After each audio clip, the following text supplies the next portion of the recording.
And we're live. Hello, everybody. Welcome to the Monday afternoon, evening edition of Chat. What's going on, everybody? Hope everybody's having a wonderful Monday, as wonderful as can be expected anyway. It's Monday.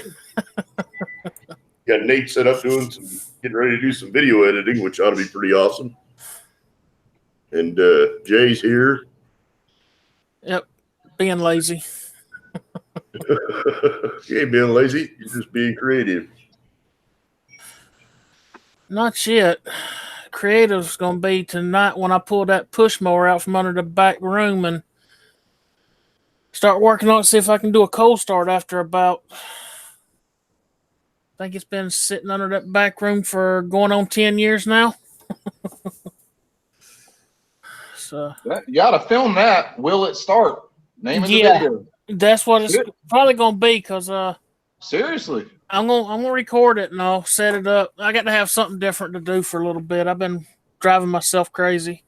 What's going on, Low Lids, Breezy, Frogger, Horse?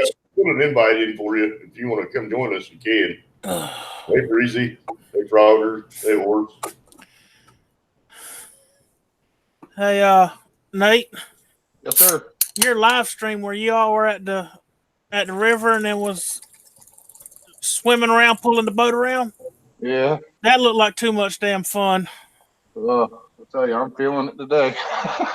That's the only bad part. You have such a blast and all, and then when you finally get ready to go home, when you get there and load the boat and all, then all of a sudden it just kind of like a wall hits you in the face. You're like, oh man, why did I push myself that hard that long?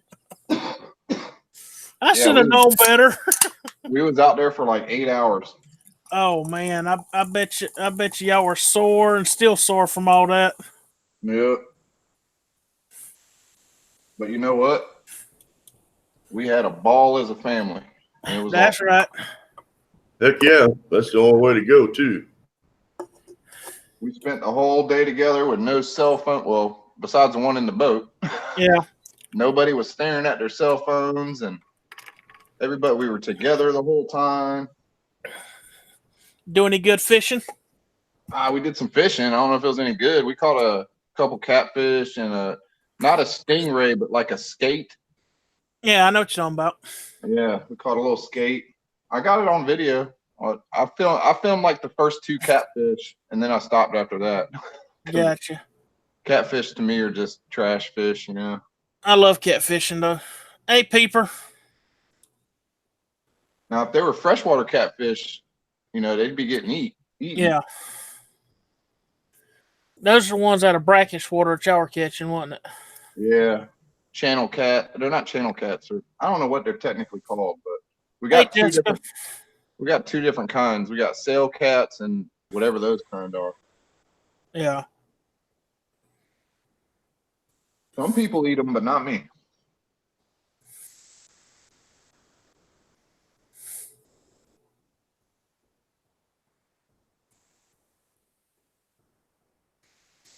I'm not watching the chat, guys, so if anybody's talking to me,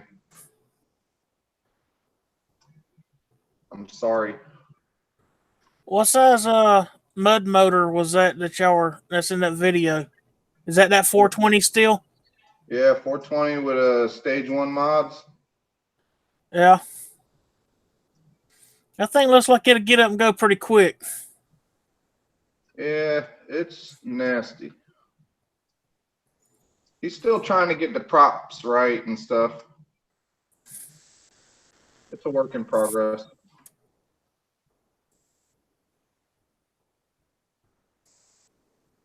I gotta find some headphones.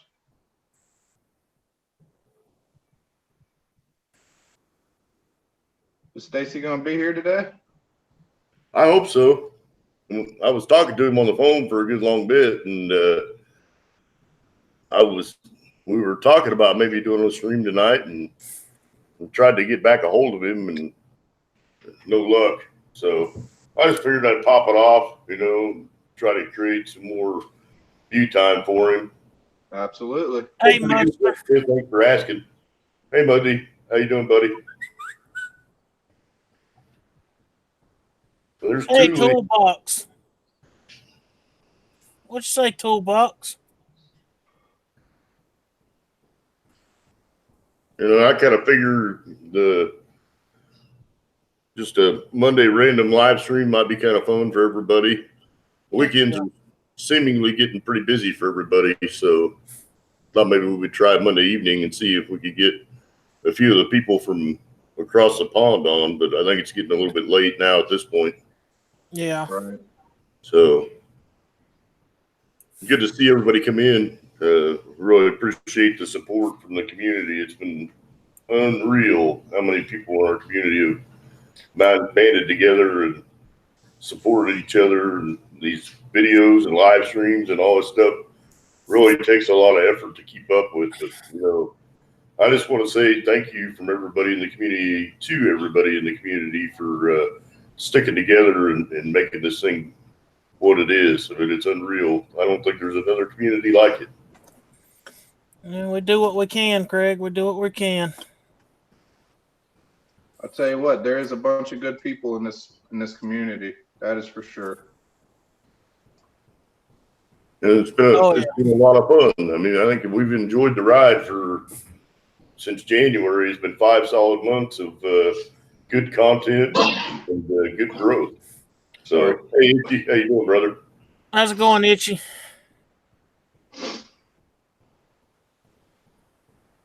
I'll tell you what, man, when you start getting into the multiple camera angles, editing is a pain. I have not started into that yet. I'm still having trouble with single camera editing.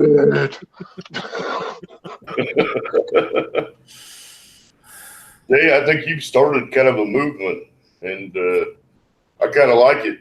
That 8-man action camera has really got a lot of value to it. Oh yeah. Stacy's made a comment earlier that he's thinking about buying one, maybe 2 of them. So, heck yeah. Hey, Froggers, if you really want something that's got a little bit of bang for its buck, that Vegas Studio 14 really seems to be pretty simple. It's a good program. Easy to learn and does real good videos. Nate's been teaching me a good bit about it, and then I turned around and showed him a couple of things that he didn't know. It's like we just helping each other figure it all out. I've had this program for like a year, and Jay's like doing stuff. I'm like, whoa, that's cool. Nate's got it. Jay's got it. I got it. Ed just got his. So yep. I'm sending a version of it to the same version that Ed and Jay and I have to Captain Jerk. Yep. So the more people that have it in the community, the easier it will be for everybody to learn how to do editing, because we could do it as a group. And it would be kind of nice to even just maybe have a live stream and just work on a project together with everybody. Yep. Hey, Black Sheep. How you doing? I figure once a bunch of us has the program and all, if somebody needs help with it, bound to be one of us on that can help them with it at different times. Vegas Movie Studio 14 Platinum Edition. It's on Amazon for $20. I think it's like $18 and some change. Yeah. With Amazon, if you order $20 worth of stuff, they'll ship it. So I think you can get free shipping if you order $20. So 20 or 25. If you throw in a couple of the 64 gig SD cards, you're going to be at $20. So it's pretty easy to do.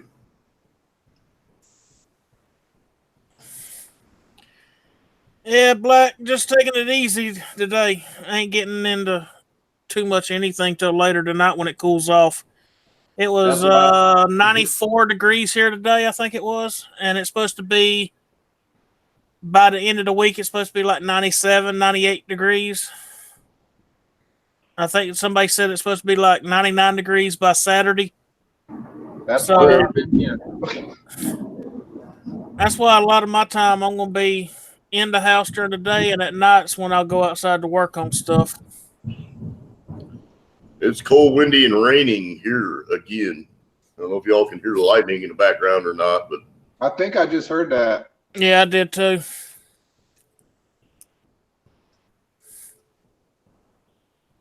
Watch this, guys. I don't know how good you guys can see this.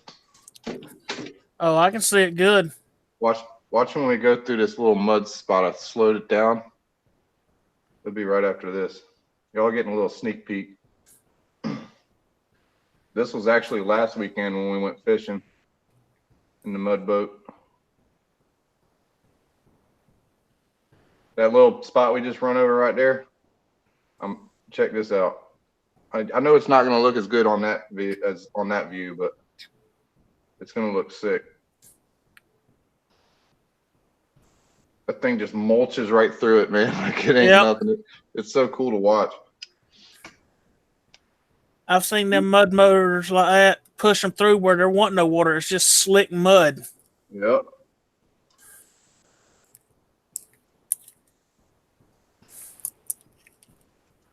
$53 there, Breezy. Send some of that cold weather my way, please. it ain't much different than that here. I checked my thing just a few minutes ago before I come back here and got on the computer, and it was still like 94 degrees outside.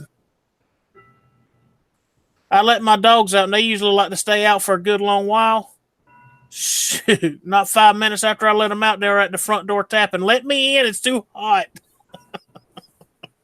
Opened the door, they come in, went straight to their beds and laid down, just looked at me like, not again. No more.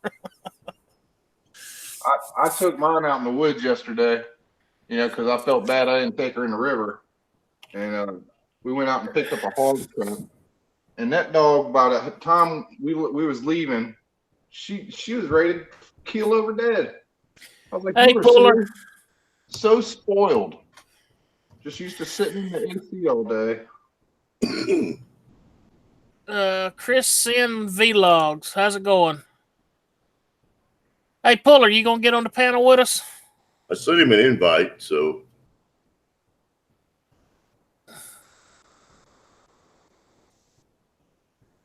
Yeah, horse, keep rubbing it in. 51 degrees there. Wait till it's hot. I wish I could send some of this heat wave to y'all's way. Y'all can send the cold weather my way. the thing about Michigan, though, is it might get hot as sin during the day, but at night, usually it's pretty nice. Yeah. Hey, Linda, how you doing? Thank you for stopping in. Hey, Linda.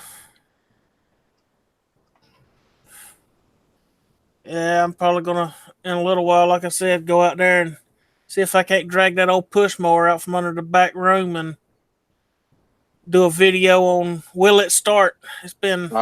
I love Will It Start videos, Jay. I love them. Actually, no, it's been longer than 10 years. Shit, when was the last time that damn thing been... Oh, that was 06, and it was already back there for a while then. I'm saying around 03, 04 was the last time it was started, I think. Holy. Yeah. It's a 5-horse brig, so... It'll start. Breezy, my in-laws live up there in Michigan, and I was born in the Windy City, so I've been in and out of that area several times. So, come on, Puller, pop on here with us. he might be tired. They might have had cleanup after graduation all day. He didn't have to work graduation this year, if I remember right. If I remember what he said, he didn't have to work it. You know that always cleanup stuff is residual, even after the graduation ceremony's done. They don't necessarily always get everything put back together and put back where it belongs. Plus, True. All the carts picked up and all that. I'm sure there were some appointments for that today. Them limo carts look like they'd be fun to ride on. No doubt. There was what? Was it 3 rows of seat or 4 rows of seat on those? 3, I believe, plus the front seat. So that's what I'm talking about. The front seat. Was there 3 rows behind it, or was there front row, middle row, and then just the back row? when we get that figured out, horse, we can work that out. I don't think it'll be too hard to get met up somewhere. Hey, Brandon. Hey, Brandon, I sent you an invite, brother. I hope he's not eating that fish though when he comes on the live stream. Sounds like he was fixing to have a good supper tonight. Hey, Puller, how many seats them limo carts have? How many rows, counting the very front one?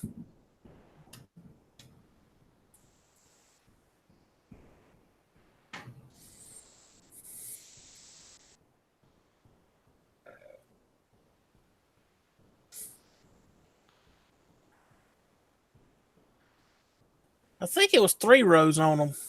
If it was, I know exactly what to do with that. Couple people in the front, couple people in the very back row, and a big old cooler in the middle full of whatever you drink. And just go riding. The only thing is I'd want a gas one so they wouldn't run out. I wouldn't have to worry about the daggum batteries going dead. It would be even better than that, Jay. What? Get it so that it would float. Put a jet ski motor on the back of it.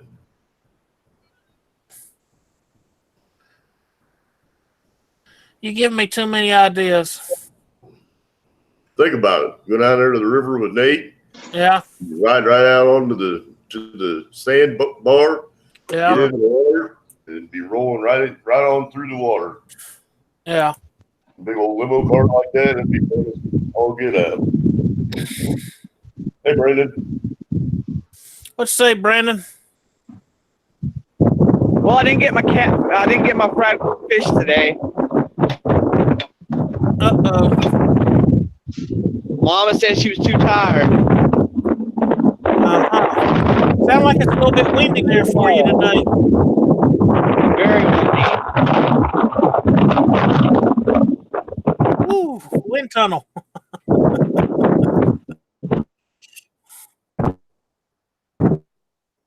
The size of the shed is kind of a mess. It ain't a mess. It's just looks like it's been worked in.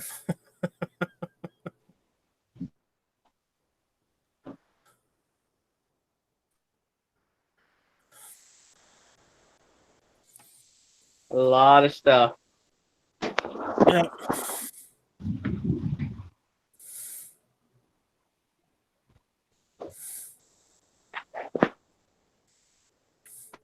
What's that? Welding leads on the ground and an extension cord. Oh no, it's a extension cord. I was working on something earlier. Oh, there's the air hose. Let's put air. Oh, in the the black mower. one. Yeah. Oh, okay. That black one looked like it was actually a welding lead just laid out. Yeah, it'd be a pretty For a thick stick welding welder. lead. Yeah. I wish I had a stick welder If like you that. seen the we had on construction when I was working construction, if you seen the welding leads we had there, yeah, you'd be like, that's about the same. I wish I had a welder engine driven welder right now. I'm doing that pinch job this week. Come in handy, wouldn't it? Yeah. Right. I've been MIG welding, flux core welding the H brace, but welder's acting up, and I think a stick welder would have been better for that oil pipe anyway. Yeah.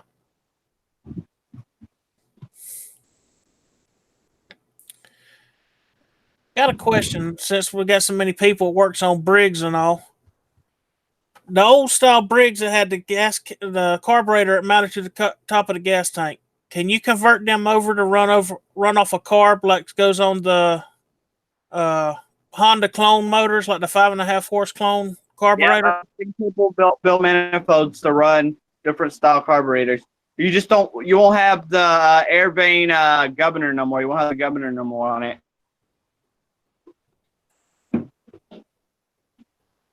Just won't be able to turn it wide open to mow with. Yeah. Because I'm thinking about if I can't, because that mower sat for so long, I bet you that carburetor is shot. Because that might not have been ethanol gas back from no, there was ethanol gas in 03 also, I think.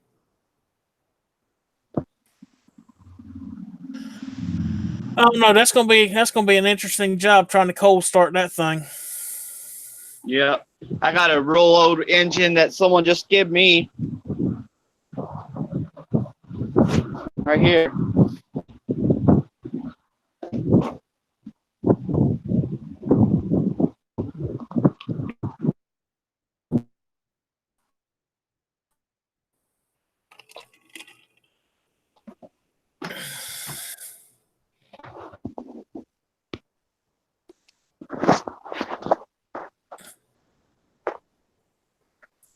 What's up, Brandon? All right. Why is my chat So, so daggone far behind? Refresh. Might have to.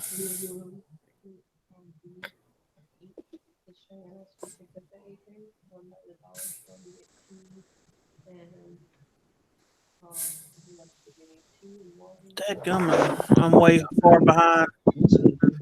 My chat is saying just now popped up 7:09, and my computer says it's 12 after. And I've refreshed the page twice. We got the party started now. Ed's here. Hey, Harold. Hey, Puller. Hey, how you guys doing? I'd be doing better if I could figure out why my daggum chat's so far. I've got the Stacy syndrome today. My chat's behind. Mine is, compared to this right now, mine is way behind too. Hey, Ed. Hey, Nate, how you doing, bud? I'm all right. But the funny thing is, stuff that was being typed out at 7:10 is just now popping up, and it's 13 after. I don't know what the heck's going on. Lots of people on YouTube today, I guess. Maybe. I broke my freaking headphones.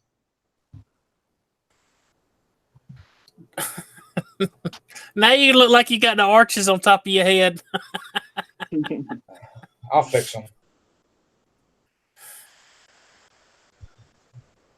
How's that, horse?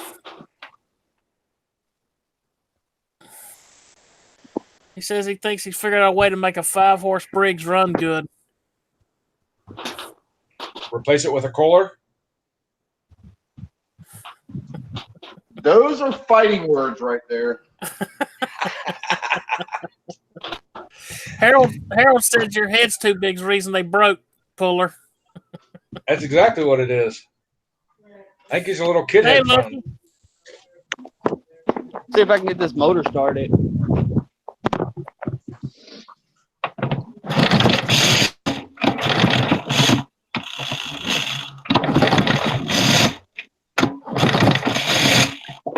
Is it getting fire?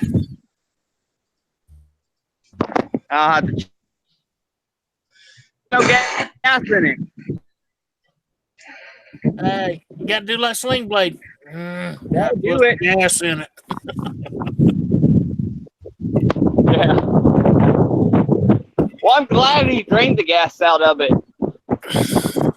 Yeah.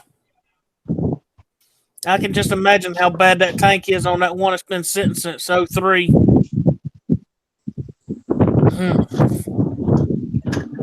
We're gonna need to get you a sign like I got on my tractor. Turn the fuel on, dummy.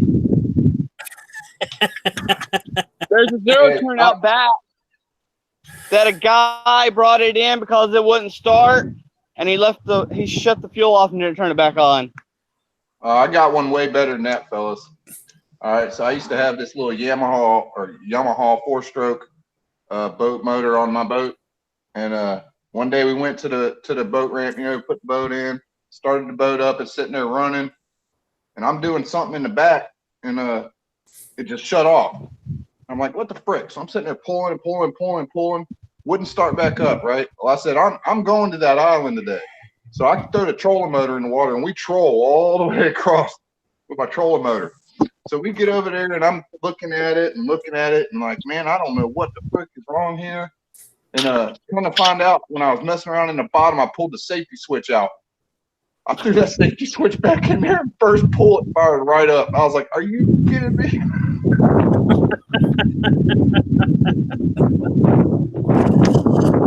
Make you feel like a bright light bulb, huh? Oh man.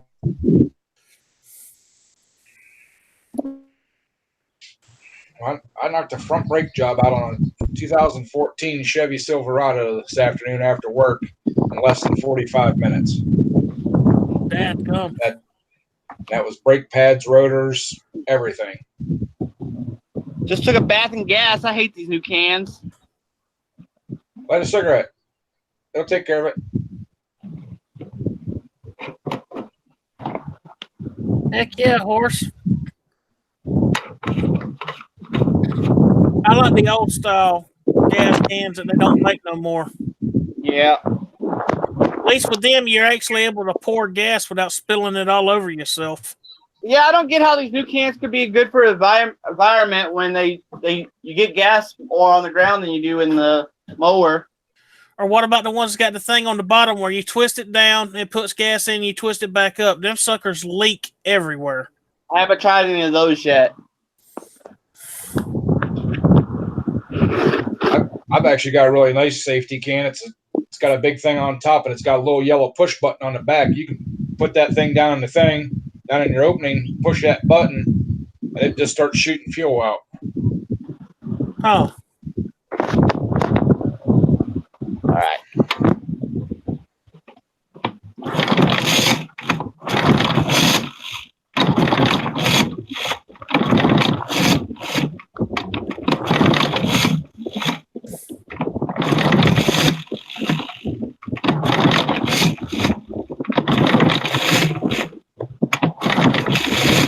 Choke it. It's choking. It might not be getting no spark. I need someone to come and hold the spark plug wire while I turn it real quick. Horse got you. volunteers. I got you. So where's Johnny? Yeah, Get Johnny on it. he'll do it. Johnny is the king of spark. That sucker hurts, man. For a little 5 horsepower coil, them things they put out some power. Oh, yeah.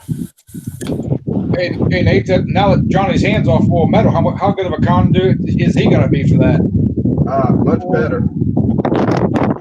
I just thought about that. Oh, talking about getting fried. Oh, when I go to fire my tractor up for the spring here, one of y'all can come up and hold the spark plug wire on that. Oh, heck no. Let me know if it's getting spark or not. Hey, I Puller. ain't Yeah. seen the spark. Hey, Puller, did you get that message I sent to you on Instagram with them? Yes. That was some daggum. I seen that on that guy's page. And I'm like, ooh, somebody's fit to build a nice motor. Yeah, that's just upgrading. Yeah, but still. Yeah, that stuff will do good, but you got to get a cam in there and do some head work on them too. That flywheel, that was an adjustable flywheel, ain't it? Yeah, same thing I got. Were you following that guy on his page on Instagram? But I am now. No, but I am now. He's got a lot. He posts a lot of stuff about them pulling tractors and stuff like that. I got this issue. Maybe everybody can help me. What's that? The only way my motor runs is if I'm sitting in the seat of it. Safety switch. No, he wants somebody else to run it, so he ain't got to. Hey, I volunteer if you'll leave it down here at my house so I can use it too.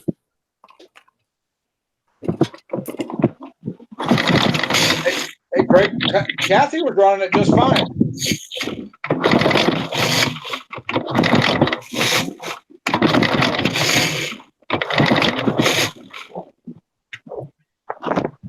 That you did.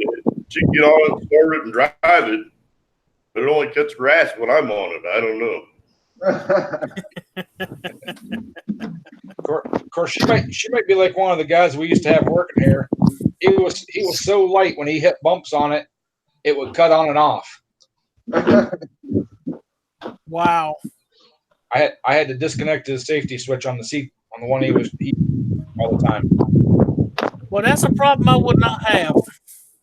Me neither. I bottom that sucker out and it hurts. Yeah. I thought about building one.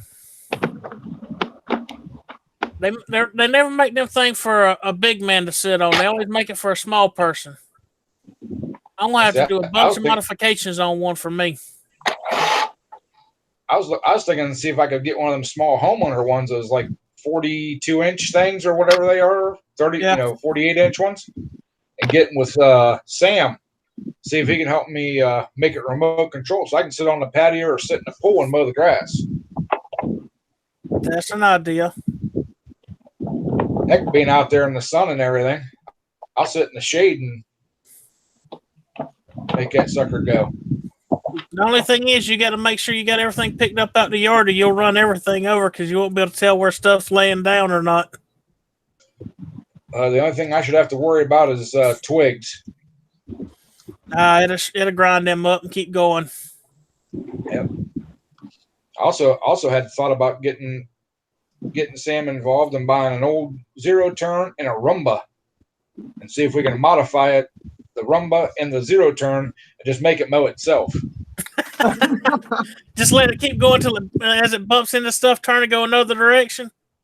Well, you set like one of them dog shock collar things up the line on the edge of the yard, so when it reaches that point, it just turns and comes back, and just goes to town and mows the yard. Oh, so basically you want to do it kind of like that guy did that self-propelled push mower with the rope and the stake. It started real wide, and it just kept mowing till it got all the way to the inside, and it shut itself off. You laugh. I've done that. When my riding mower broke down, I had two old self-propelled mowers. I took the handlebars off of them and put two stakes out in the yard, and those suckers mowed big, huge circles, moved them up, mowed two big circles. I did actually 6 circles in my backyard, then went back put the handle back on one of them, and finished mowing up the spots that they didn't get. Dadgum. Took all day to do it, but I did it.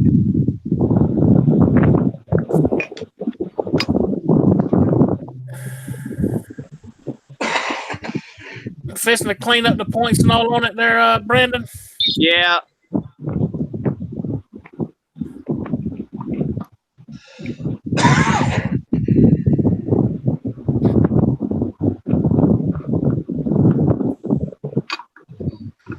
I wonder. I got an old. I think it's a late '50s model Elgin 7.5 horse twin cylinder boat motor. Fuller, you probably remember them, don't you? Used to be sold by Sears. Yeah, the name rings a bell. I don't think I've ever worked on one. But it's got a pull start. The pull actually, the rope twists around a handle, around a cylinder with a spring in the middle. And when you pull it out, that spring's supposed to pull it back in. But the gear and all on top looks just like one off of Electric Start Briggs lawnmower motor. I wonder if I could take that electric start off that 8-horse Briggs I got out there and modify it to fit on that boat motor so I can have electric start on it so I ain't got to worry about pull starting it. Broke the flywheel motor. What is that? It's blurry, Brandon. You got it too close to the camera. I broke the flywheel holder. Oh, that's not good.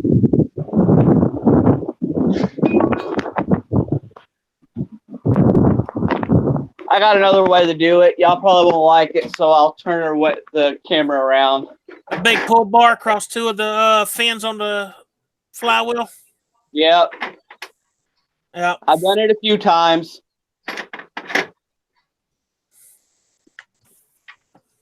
Those old cast irons with flywheels were tough anyway, so. As long as you ain't banging on the fins, it should be all right. Yep.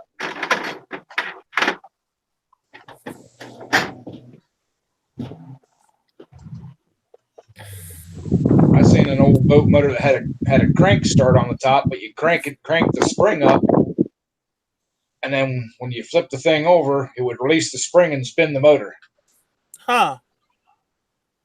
That is wild. Yep. But my cousin gave me this motor and all, and he says, I'm not sure if it'll run or not, but he said, here, give it a try. If you don't do anything else with it, give it back to me and I'll put it back in the storage building. I'm like, okay. Carried it home, checked the sparks, got spark on it and all. Took a little premix I had for my weed eater and just sprayed in the car, and we spun it with an electric drill. Back up, it didn't crank up and run. It's like, wow. Well, there you go, Jay. Just take your drill with you and stick down on it.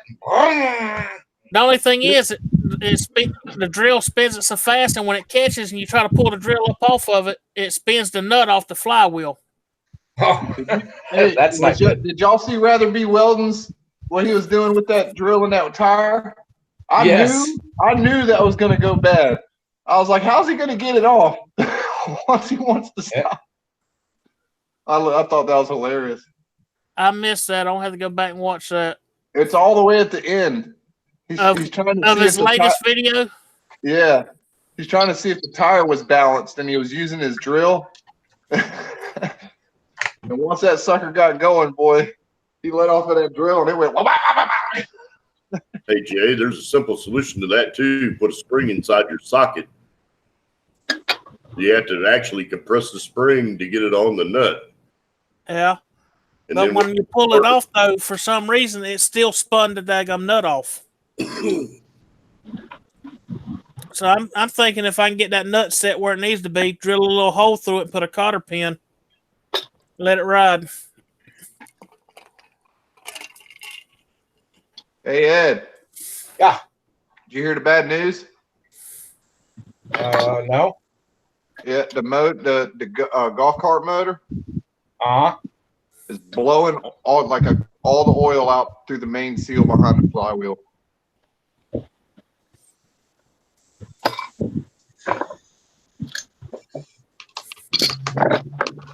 Trying to remember, those are pressure lube systems, so you might just have a bad seal. It's got pressure. It's amazing how much comes out how fast. Like I could today. Saturday is when I took it for a ride up and down the road trying to get, because I put a muffler on it and I thought maybe I caused too much back pressure because I put a smaller, pretty small muffler or pipe on it just to get it by. And the first time it did it, because it will run and it won't leak no oil. It's fine. Rev it a few times, not too high. It's fine. It's as soon as you hit a certain RPM, man, it just start blowing oil out from behind that flywheel. So I was like, well, maybe I'm creating too much back pressure. So, I talked to the boys, the family, and they said, chop off that thing, the muffler, and try it again. And I was like, I'm going to do that. So I did that, and I drove it up the road, came back, and it did the same dang thing again. So then I got frustrated and walked away from it. But today, that was 2 days ago, and I could still see the oil slick coming down the road today from work where it dropped oil all down the dirt road. Dadgum. It's all right. It's all right. Like I said, Nate, those are pressurized oil systems. You might just have a bad oil seal on the outside of that flywheel. You may not have to take that motor apart. Are you saying I don't have to take the motor apart to change the seal on that? I don't believe so. I think you can get in there and pop that thing out And put a new one in. And put a new one in. But I do want to check too, because Stacy said, well, maybe you got a clogged PVC valve or a clogged vent somewhere, because it doesn't seem like it should be building that much pressure. You know what I mean? Well, if that PCV valve's clogged, it causes it to build too much pressure, wouldn't it?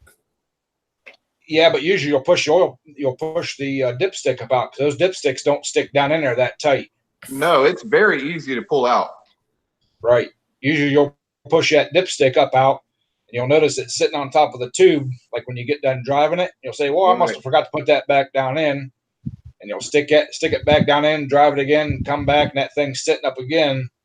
And that's when them PCV valves stuff are clogged up. Hey, Mr. Mom. Hey, Cap Jerk. hitting a high RPM and it just goes, huh? Well, they're It's weird. At idle, and I think when it's cool also, you know, it won't leak oil. It'll sit there and idle all day long and not leak oil. well, that oil pump and them run off. The oil pump and those run off the cam, I believe, if I remember, cam or crank. So the faster you spin it, the more pressure it builds, Right. and then it'll. And the weakest point would be an oil seal out there on the end of that crank. Right. And the oil seal for that thing shouldn't be too much. No. Let me ask you this, Ed. Does it have an oil filter, like an internal oil filter? Yes. Right. If you're looking at the clutch, to the lower left side of that, clutch, there's a plate that has 3 holes in it, or 3 bolts. I saw that. That is your oil filter. You know who said that too? Johnny. It's a reusable oil filter. It's a mesh screen. It's a real fine mesh stainless steel screen, ain't it? Yep. Okay. Just that's how I change the oil in them gas ones. I'll put a pan under that, take those 3 bolts out, pop it out, and all the oil comes out. Right. Jack the golf cart up on the far side of that and tip it up, and all the oil will run out of that hole. Okay.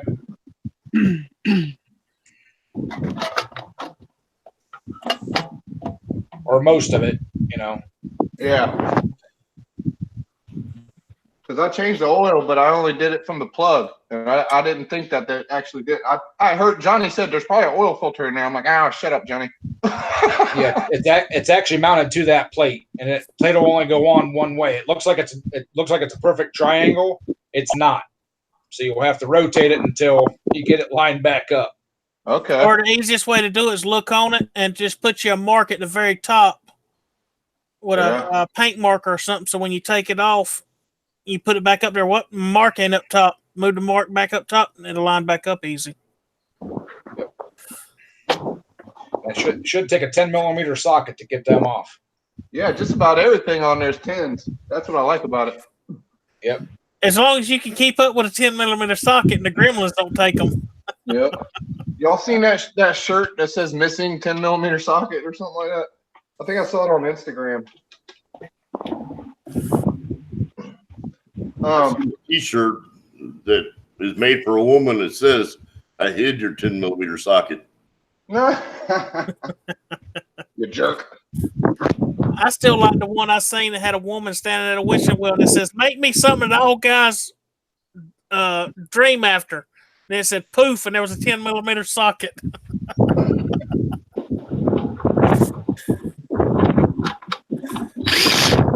Somewhere right next to where all the missing left socks are, that's where all the 10 mils that are missing are. Pretty much. They're all surrounding the pot of gold at the end of the rainbow, Nate. That's what it is, man. Yeah. All my sets still have their 10s. I still have my 10mm socket because every time I get through it, I put it back in the box and lock the box up. I painted one of mine hot pink.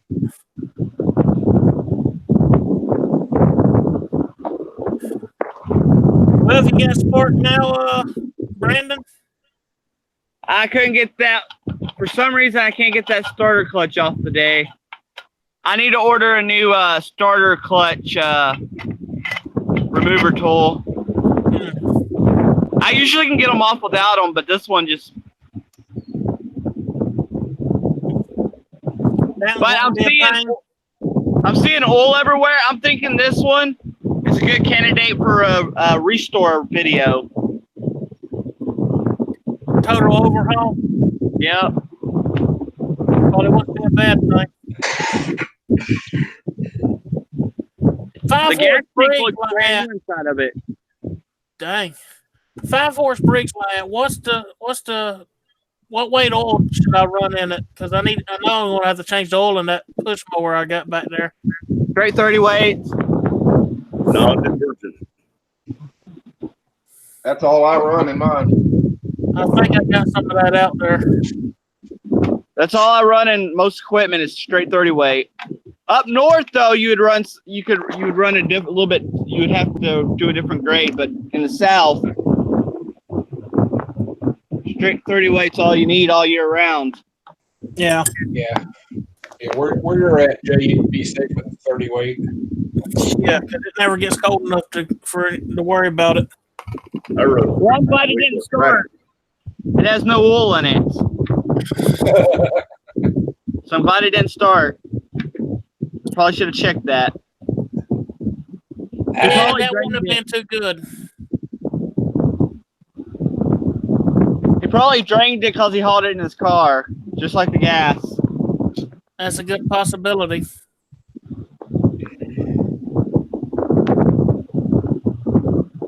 Oh well, I tried. That's a future on the bench rework job, huh? Yeah. Give it a paint job and everything. Just restore it back to its former.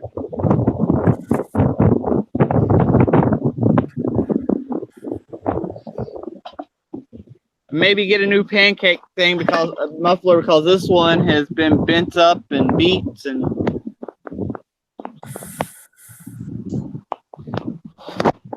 Yeah, looking at all that oil down in there, there, I have a feeling when I pull that spark plug off, I have a feeling that the oil control rings probably wore out on it. Watching Brandon on screen hold that camera walking is making me dizzy. Bouncy, bouncy, bounce.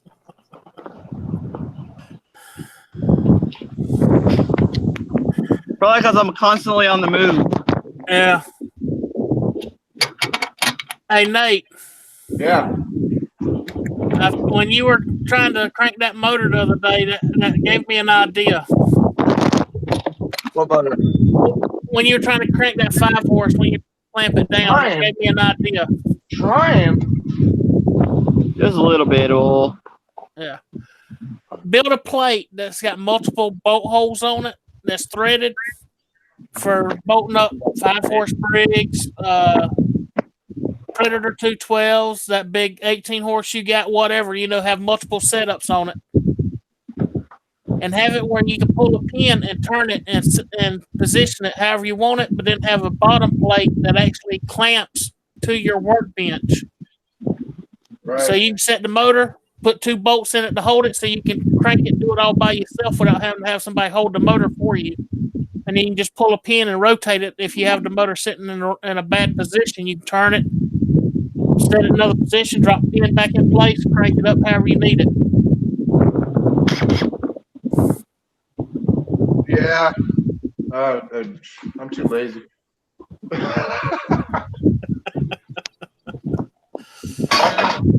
Too many projects I need something to ride, man. All I got to ride right now is that racing go-kart. That's all I have. I've been trying so hard to get that dang golf cart going. Hey, nachos.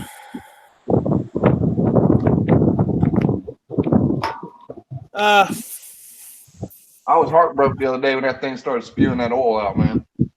I'm hoping it's just that oil seal, like Puller said, behind that flywheel.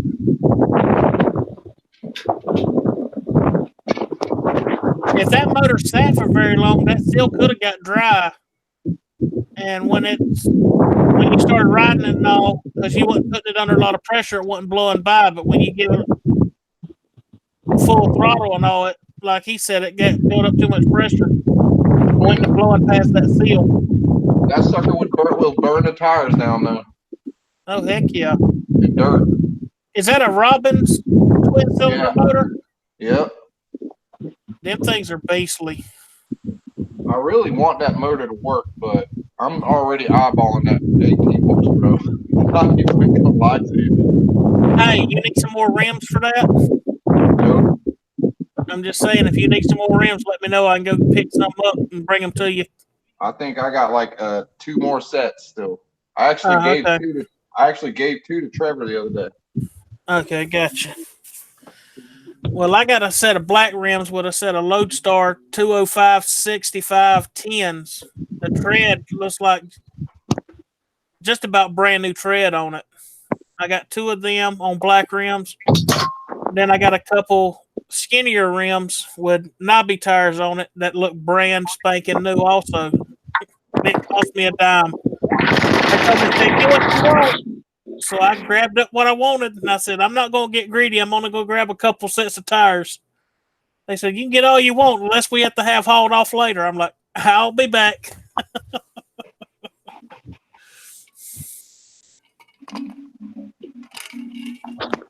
It's too bad this thing has a weird crankshaft. That's a really good running engine. Once it got that tapered shaft. No, it is just a regular. It's half-inch round with no key on it. Oh, that takes them ones that pressed on attachment. It presses onto that daggum thing and has set pins, set screws that you just tighten up to hold it. It sucks because it's such a great engine.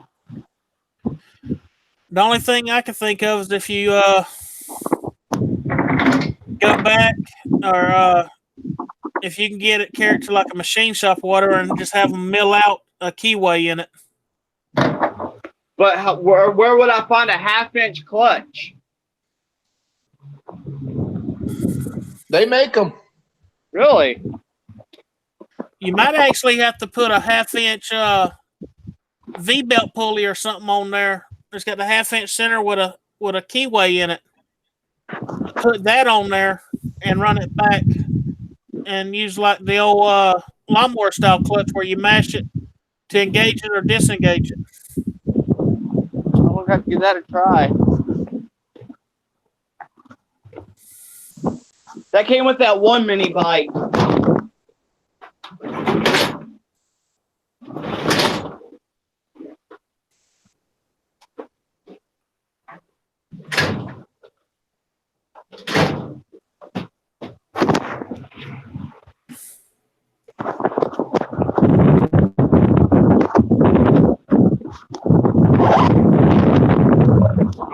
I try starting something else up. Yeah, Horace, they could probably swap out the crankshaft. That'd be a kind of a pain in itself because you'd have to totally disassemble that motor just to pull the crank out and put another crank in it. And then if the stroke ain't the same on the cranks, then you got problems there. Yeah, that crank would cost more than the engine's worth.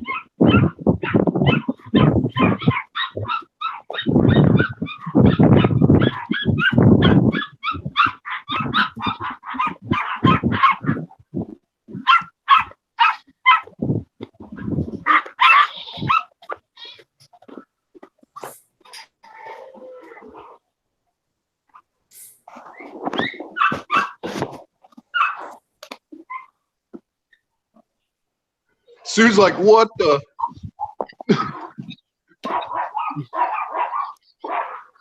Sue's going nuts. Yeah, we got a few dogs. And a Clyde.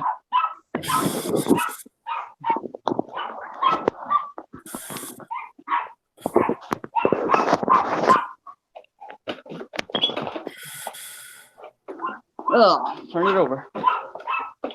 But this thing will start. It always starts. Picture's a little blurry. Can't tell what it is. It's an old Edger with a Briggs 5S engine. Old Briggs. That is awesome. I want one for my collection.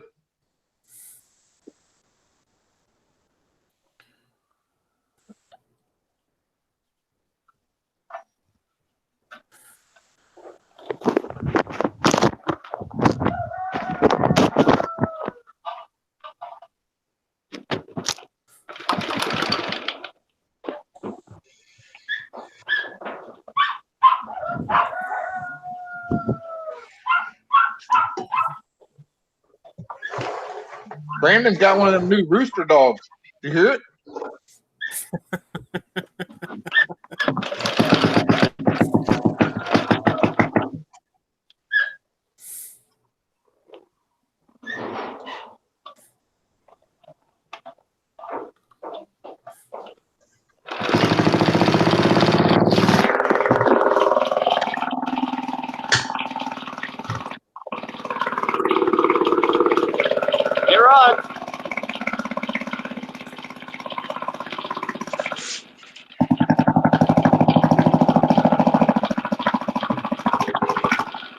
I seen a buddy of mine take one of those edgers like that and change the blade on the edger part and turned it into like a little mini trencher.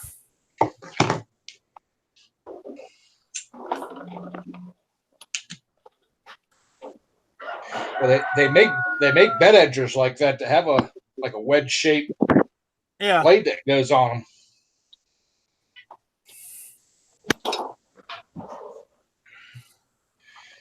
Temporarily, permanently fix my headphones. Temporarily, permanently fixed? Yep.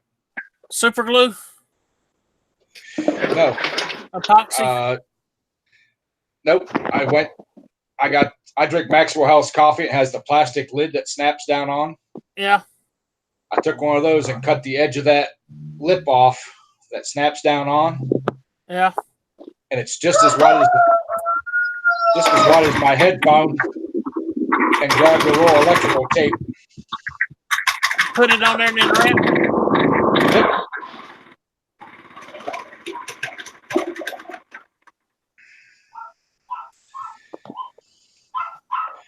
Works good for now. Robert said somebody needs to come take his engine collection. What all kind of engines you got, Robert?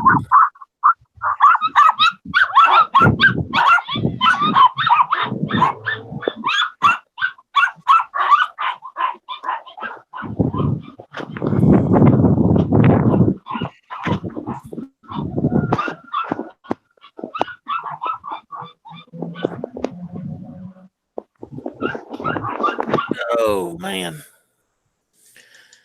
How you doing, Dr. Ted? Hello, Robert. How about that with that edger? That old tiller. That's got an old Briggs flathead on it, too. Yeah. I just did points on it.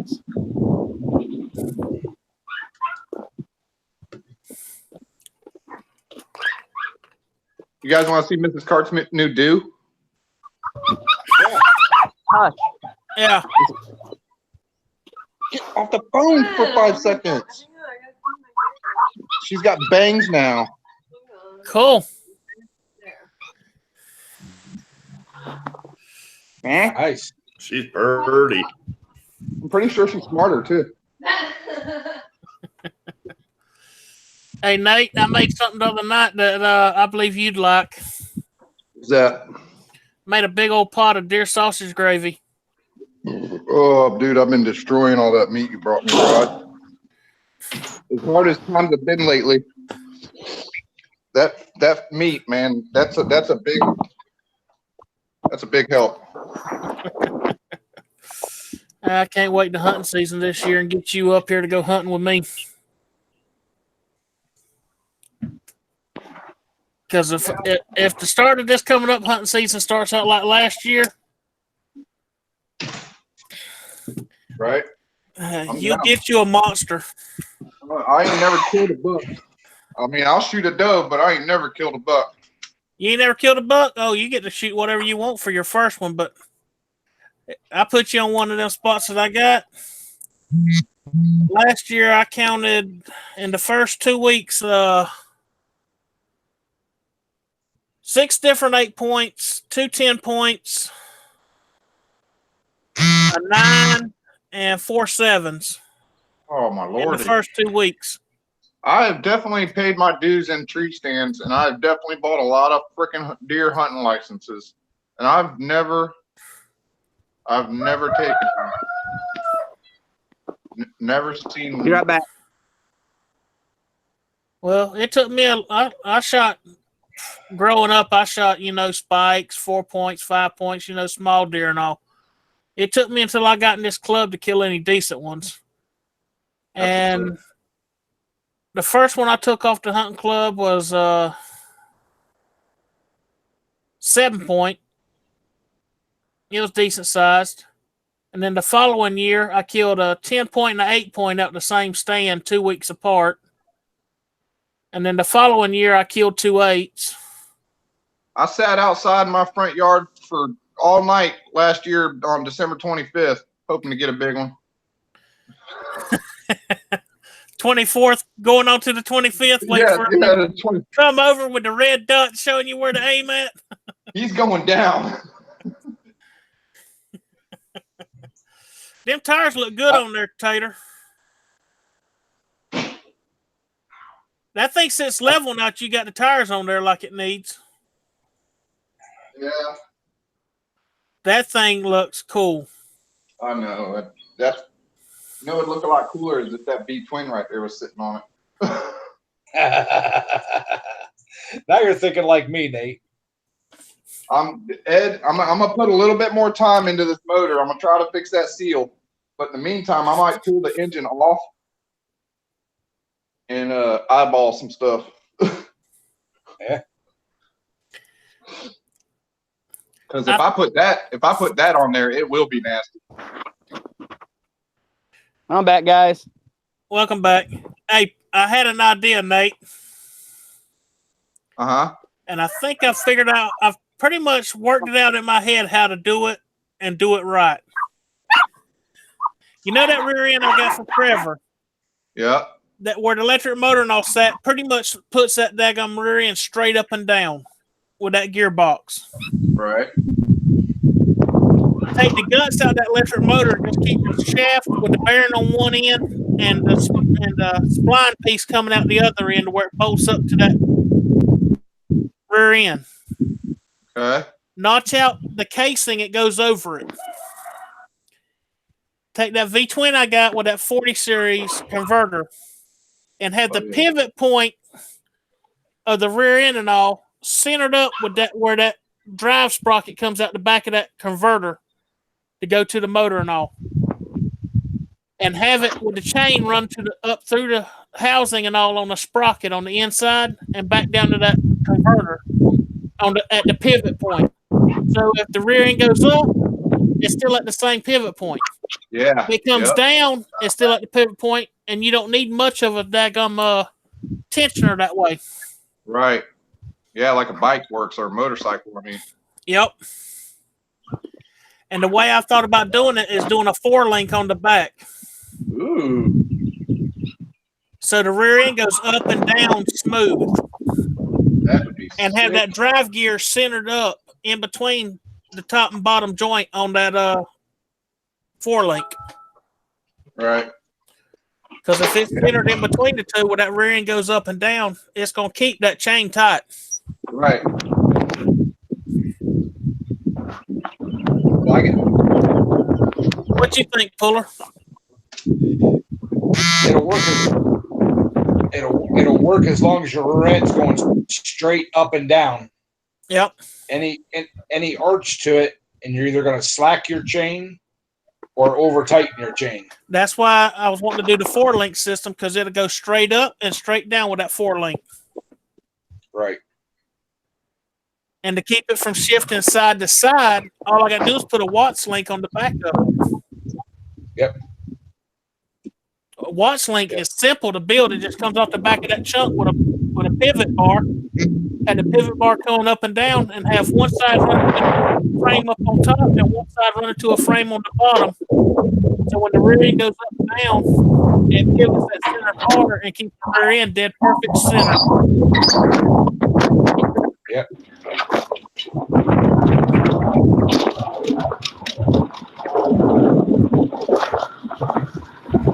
I know I said I was going to put that V-twin on the yellow buggy, but I think I'm going to build that golf cart rear end and front end for me something to play on that's going to be a little stouter built. Yeah. And plus, seeing Nate's buggy and all has given me some ideas to go with. I think the next cart that I part out at work, electric. Well, it'll be electric or gas, one of the two. I think I'm going to try to get just the framework from it. You know, the front suspension and the rear suspension and stuff. Yeah. Because even if I don't have an axle for it, I can do a live axle. Yeah. You know. I'm just trying to figure out how to do the front end on, because that golf cart front end I got is like Nate's, but it's straight instead of where Nate's has got the arch in it. I just don't know exactly how I want to do it. Hey, trash and transportation. Do you want a suspension front end, or do you want just a solid front end? See, if I do the 4-link on the rear end, I probably need to do some kind of suspension on the front, but I'm trying to think because it bolts up with kind of like a leaf spring style on the front is the way they used to. Yep. And I'm trying to figure out where to get the leaves to do the front with. That won't be too stout. Let me guess, you got some. Possibly. Possibly. Because if I ain't mistaken, that front end I got come off of Easy Go. Yeah, the only thing on them, and I'll tell you, when you put them on, they're not parallel. They stick out at an angle to keep your axle straight. It looks funny when you're looking at it, but if you don't put them out, if they're straight up and down, your axle will want to twist. Mm-hmm. If you push it, if they stick out just like a 2-link would, yeah, it keeps your axle straight when it moves up and down. So keep the leaves cocked. They'll be a little bit wider at the back than they are in the front. Yeah, if I remember correctly, those leaves are like 2.5 inches, and I think it's only like half the leaf spring offset. Yeah, just enough to keep from walking side to side. Exactly. It kind of like braces itself. Yep. Yeah, because see, the front end I got's got everything except for the leaves. My buddy, I don't know where he got it from or whatever, he gave it to me, but you can see where they took a cutting torch, just cut the leaves off and took the front end out from under it. Yeah. Now those will have 5 bolts that hold them on each end. There's 4 around the outside where the plate's at, and then 1 through the center because there's a hole through the end of the spring. Yeah. And that's what keeps it from wanting to slide out. It's basically a centering pin. Yeah, but it goes all the way through. Yeah, just to keep it from sliding. Yep. About like the center pin on a leaf spring keeps the rear end because it caps over top of it, keeps from walking forward or backwards. Yep, exactly. That's easy enough done. Yep. Because I think the shocks that's on it might still work. If not, I got several sets of shocks. Right. And then if you want to raise that to put a lift kit on those golf carts, like a 3-inch lift kit. Yeah. The electric ones, or I'm sorry, the newer, even electric ones too, are super easy to do. To put a 3-inch lift on those Easy Goes. The front axle, you make a spacer that's 1.5 inches for the front of the spring and 1.5 inches for the back of the spring. That gives you 3 inches in the front, and then the back. All you do is unbolt the rear axle, unbolt the 2 ends where your brake drum, and then it bolts onto the housing. You rotate it 90 degrees so the spring shackles face, or the leaf plate's facing up. You take that axle out, you drop it underneath the leaf spring, and bolt it back on. Yep. The axles are 3 from the leaf plate to the bottom are 3.25 inches. So that's how you do a 3-inch lift kit on an Easy Go golf cart. Yeah. Super cheap. The only thing is, I don't know how you'd rotate that axle tube on that rear end I got because looks like it's pressed into the casing for that center part with it being electric. I think. Because if you try to rotate it, that's going to put the electric motor to the bottom. Yeah, those you have to cut they actually make a new plate that bolts on the bottom. Yeah. Of that, or actually on the top of the axle, and it goes through. You use extra long U-bolts that go through that top plate down through the bottom plate, and that's where you put your. Basically, like an axle flip kit for a full-size vehicle. Yeah. Or a Ranger or something like that. Right. It just makes Right. this little cap with a U thing that sits on the axle to move it. Yep. Yeah. The gas ones are all bolted, and there's 4 bolts on each end of it. Yeah. And the reason you got to take both ends loose is for your brakes and stuff. Your cables don't.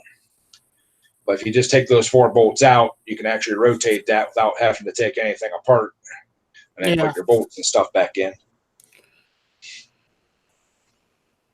But this one's the one where it's pressed in, and it's got the center part's got the gears and all, and the housing bolts together in the center around the gears. Yeah. I had to think about that. The electric ones are pressed in. Electric ones are, but like I said, the gases are just have 4 bolts on the outside. That's why if I build it with the 4-link like I'm wanting to do, it'll be easy to just set it whatever ride height I want, because I can just change the shocks on the back to change the height, or relocate the 4-link bolt holes to lift it or lower it wherever I want it at. Yep. Just make the plates with the multiple holes in it and just adjust it as I need it. Yep. And the nice thing about that 4-link too, if you make like the top one is adjustable, you can set your camber on your axle. Yep. Which I plan on making the top one adjustable on both sides. Right. Be a lot easier. Yep. You can, like you said, you can fine tune that chain tension with that too. Yeah. You know. Plus, it'll make the ride. You can adjust the ride on it, and make it as smooth or as hard as you want. Yep. Gonna be a bunch of work. Yeah, but it'll be worth it. Yep. Not like Tater working on them videos. It's a lot of work. I'm sure you'll have it knocked out in a weekend, Jay. I've seen you weld stuff up. Just getting everything cut and measured and fabbed up. But what I'm wanting to do to build the 4-link bars with is get the round pipe and get the slugs to go in the end that's already tapped out for the size Heim joints. Yeah, well, they actually sell them. I've seen them on Amazon, and I've seen them on eBay. They actually make those Heim joints with that slug, that threaded slug. Yeah. All one piece. You just buy them, and you can slide them right into your pipe. Yeah, and just plug weld them. Right. You might just want to check into getting those first, so you know what size pipe you want to get. And I think the bottom ones I'm going to do like the old style trailer arm. It's solid, and then the pipes turn 90 degrees with the bushings in it. Yeah. Have the top one adjustable and the bottom one pretty much solid mount. Right. Or you could do a Heim joint top and bottom. You know. Yeah. You just have to put a cross link in it to keep it from walking side to side, but you already said you're going to put one in, so. Yeah. You know. Watts link's easy to build. Right. I just got to look at the way that rear end is and find out what's going to be the easiest way to mount the center pin for that Watts link to that rear end. Well, you might be able to take some bolts out of that housing and actually make it a bolt on. Yeah. Because that's a but cast aluminum. if that where that chunk is, if that's not centered to the rear end, I might have to come over and make a U-bolt plate and put on there with the bar coming up, with the bar angle piece coming up. Right. Not the bar to it, just centered up on that rear end. Yep.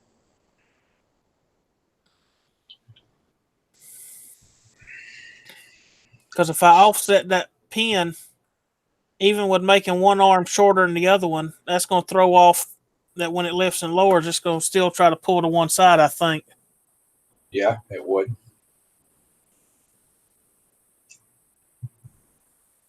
Or I don't know what those cases on those electric motors are made of. Well, those pop bolts probably wouldn't be hard or strong enough. I'll say you could probably come off of that, weld something off of that electric motor and just dog leg it up over top the rear end and then make your pin that comes up. but I don't remember. I don't think those are very big bolts on those holding those electric motors on. So it might No, it not be looked strong like enough. they didn't even look like they were 3/8 thick or 3/8 Yeah. diameter bolts. I think they were Or they might be a metric. about the size of a 5/16 bolts. What it looked like. Yeah. And they're machine head, if I'm not mistaken. Yeah. So it fits down in there Right. flat. Yeah, they're about a foot long or so. So they go all the way through the motor into the case. Yeah.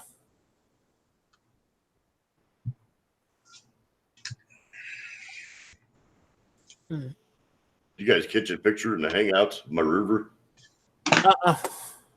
I seen some pictures popping up. I didn't get a good look at them. Oh, the one out in your front yard? Yeah, my nice little stream. Yeah. Nice. My front yard looked like that once. My backyard looked like that once. My neighborhood probably looked like that after Hurricane Irma. Shit, when Hurricane Irma come through, that's what caused me to have to build a new shelter over my camper at the hunting club. Everybody else's stuff it didn't mess with. The cover over mine, it pretty much picked it up, says, nope, twist. I'm like, yep, time to build. Had to fix a hole in the roof too, but that wasn't that bad. Just a little limb fell and split that rubber sheathing thing on top of them campers. Popped a little hole in it. Ain't nothing some Flex Seal didn't fix. I think I used about a whole can of Flex Seal and about a half a gallon of Cool Seal and just coated the whole top of it. Ain't had a lick since. I put the Cool Seal on my roof of my camper, but I used the mesh that goes with it. Yeah. You know. I just bought a gallon bucket of it and a roller and went to rolling. Well, mine's an old Coachman, something like that. Yeah. But it had the tin roof on it that was covered with like tar. Oh, yeah. I know which one you're talking about. So every time it would heat and expand or twist or whatever, it'd get cracks in it. So when I was looking at that Cool Seal stuff for the camper roofs and that, yeah, I was talking to the guy and he suggested I put that mesh down at least on the seams. Well, it was so fucking cheap. I just laid a coat of the cool coat or section of cool coat down, put the mesh down, rolled over top of it to get it to stick, and just did the whole roof in it, and then went back and sanded any places that it was like kind of sticking up, and then put like 2 or 3 more coats of that stuff on it because I bought a 5-gallon bucket. Yeah, and that's been 9 years ago. And I mean, it sits under like a carport at my brother's house now. Yeah, but never ever had an issue with it leaking. Well, mine's I think it's a 98 model Mallard 18-foot camper, and it's got that rubber, probably 16th inch rubber pad thing that goes across the top, over the top of real thin like plywood, and it just popped a little hole in it where a limb hit it just right. You probably have to shove hard to try to get a pencil into it. We just went on the inside, pulled the inside back down because we'd already repaired the front of the inside where it was messed up at. Pushed everything back up, sealed it from the inside, put a piece of wood over it and got it in place and braced it. Then went on the outside and just took a whole can of Flex Seal and kept doing coats until it filled the seam and all. And then took about a half a gallon of Cool Seal and sealed the whole roof of that camper. Never had a problem with it. Took a water hose and got up there and just kept spraying it to see if there's any leaks anywhere. Never leaked. Yeah, I picked my trailer up 15 years ago now for $500. It's an old 1977 or 78 Coachman Cadet, 18-footer. Dang. You talking about an RV or an actual pull behind camper? Tow behind, tandem axle camper. Mine I picked up from a guy that used to be in our hunting club. He didn't want to drag it back to Florida, so he sold it to me for $100. Needed the front section on the inside redone where it had a leak. Yeah. Well, that's mine was an old guy's, and they used to take it into the campground and then leave it there, and then pull it out like twice a year to go camp, travel. Yeah. And the last time they put it into the campground, it got a little bit of a leak in the roof, so the ceiling, he went up with tar and sagging a sealed it little up. bit. Yeah, it was that cheap masonite crap. Yeah. So I pulled it all out, and at work, we probably had 400 sheets of masonite, and there were 5x10 sheets of masonite. Wow. The edges were all messed up because what they used to do is cover our gym floor with it for graduation and stuff. Yeah. Well, they got tired of doing that, so they quit using that stuff, and it was just in storage. And at the time, I asked my boss, the guy that's my boss at the time, I said, because they were getting ready to tear that garage down. I said, "What are you guys going to do with that masonite?" And he's like, "It's going with the garage."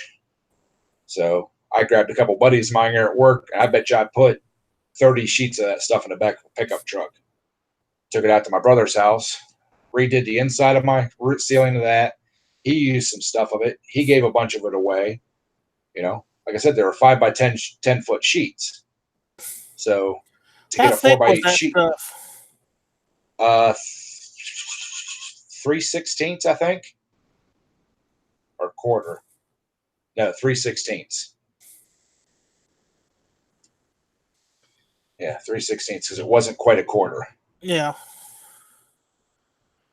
Because the stuff that was in mine, it was some kind of board type stuff, and it had a like a vinyl coating on glued to it. Almost like vinyl wallpaper put over it, sealed to it. Yeah. And it was probably an 1/8 inch thick. And I did it cheap way. I just went and got me a sheet of 1/4 inch Luan, because that stuff it'll curve to whatever shape you need it to anyway. We cut it to fit, put all new studs up in the seat, or all new rafters in the top of it, re-pulled the wires that was messed up, and had it spray sealed it, put insulation, and then put that back up. I think we done it better redoing it than what it done from the factory, because we actually put more insulation in it. See, when I redid mine, I didn't do the very front where it curved down. I didn't do the very back where the bathroom and stuff was at, the closet. Yeah. But the whole flat roof or flat ceiling, I took it all out, except for where the cabinets are right on each side. I cut around those. Yeah. And then we measured and cut that masonite and put it up in there, and used they're called finish screws. They got a real small head on them. Yep. Put construction adhesive on the trusses or What did whatever you say about my head? Yeah, you got a pinhead. Go back to editing.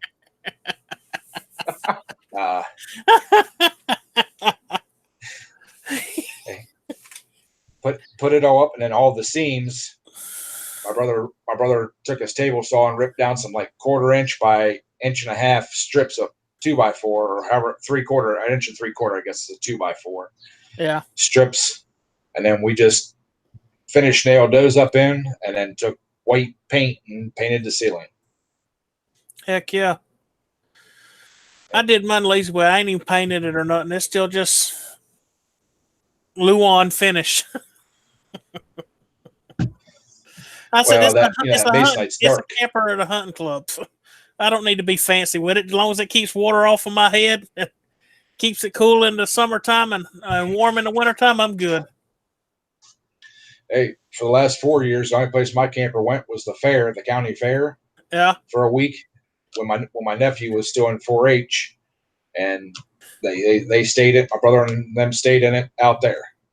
Heck yeah. You know, I'm actually debating whether to get rid of the thing. I'm gonna need to talk to my brother. Get rid of the dang thing. Find me a box trailer, and for my pulling tractors. And then I've been looking at smaller. I think they're 16-foot, lightweight campers, tow behinds. Yeah. And I can get one of those for $100 a month. You know, and it's probably half the weight of that camper is. You know, all modern. You know, AC, whole 9 yards. At one point, I thought about building my own camper and setting it up the way I wanted it, and not doing all the extra stuff like in most campers. Well, if I was going to build one, I would actually find me an old like utility trailer, box trailer. Yeah. It's got a side door on it that you can lock. Mm-hmm. And if you get one that has the fold down door in the back, you can put a screen for air, and then block that ramp so it's level, so you have a little patio to sit on out the back door. And I've actually seen guys take those and build a hat or like a fake wall out of screen with a screen door in it. They lay the tailgate down, the screen door goes out. They got a little patio to sit on. They got an awning over top of it. At night or whatever, you fold the door up, or you just have a curtain that comes down and covers that, for nobody can see in. Yeah. And, and then there's no windows in them. You can cut windows in, but like at your hunt club or whatever, it's secure. Once you fold them doors and shit up, nobody can bust a window or anything like that to do any vandalism. You got a point there. I seen something one time that really piqued my interest, and I thought it was a pretty cool idea. I was at a bike rally one time when I used to ride motorcycles all the time. They took You still ride motorcycles, bro? but not like I used to. They took a long, flat-bottom trailer. It wasn't a gooseneck, but it was almost to the point that it should have been turned into a gooseneck. And took the sleeper off of like a Kenworth or something like that and mounted it, turned it around backwards. So where the back of it was facing the front towards the tongue of it, and bolted it to the floor, and then built off the other side of it going back and turned it into somewhat of a closed-in trailer, except for the very back where the tailgate lets down. It was a toy hauler camper all in one, but they made it using the sleeper part of an 18-wheeler. And then had this built their own sides and all to go part of the way back. And then had it where you can load stuff in the very back, had a door to go in and out on the sides. Pretty cool setup the way they had it done. And it had storage underneath where the bed was at on that sleeper and all. And it had access doors on the outside and where you could lift the bunk and get to stuff on the inside. Well, there was a guy here.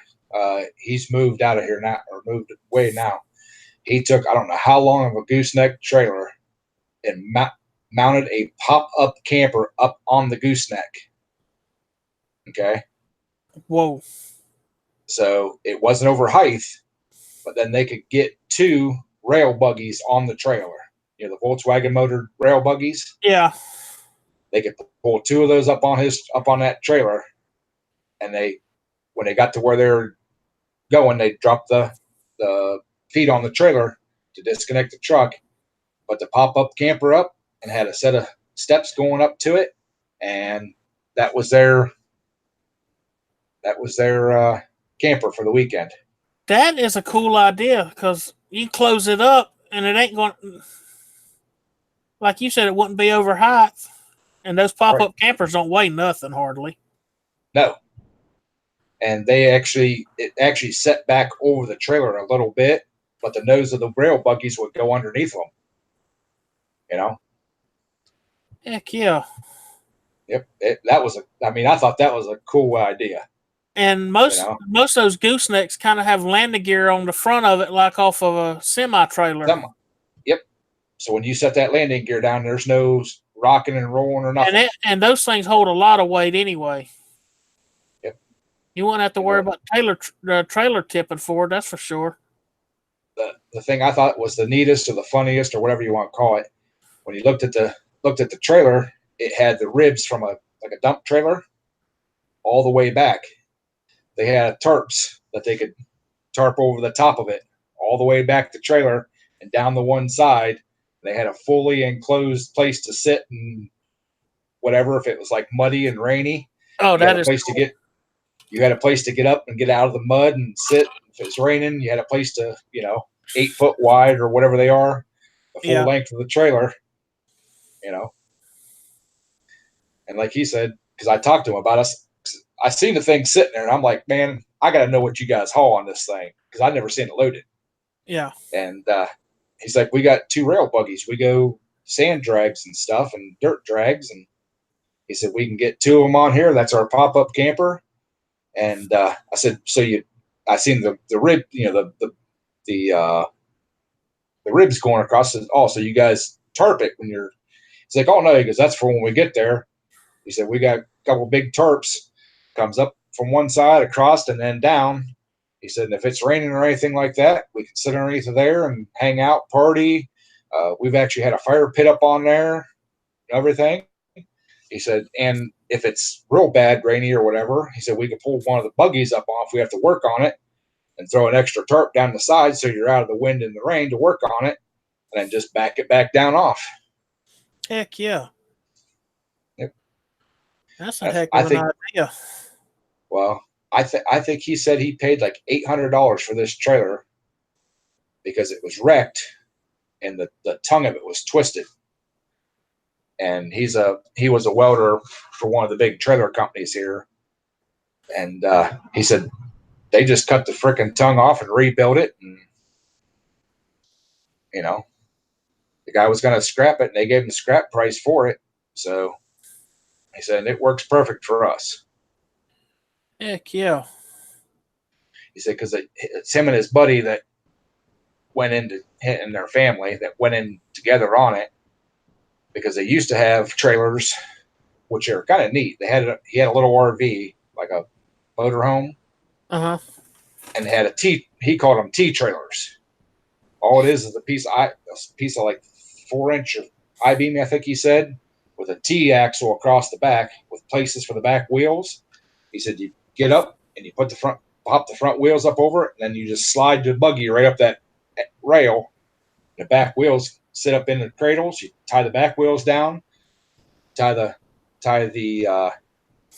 front end down, and there's no suspension on the trailer itself. It's basically the suspension of the buggy, because they tied over the back wheels, and down the road they go. But he said that's a lot of fuel and a lot of everything else you're doing, pulling 2 trailers and 2 RVs and everything else. They had just load it all on one and be less expensive.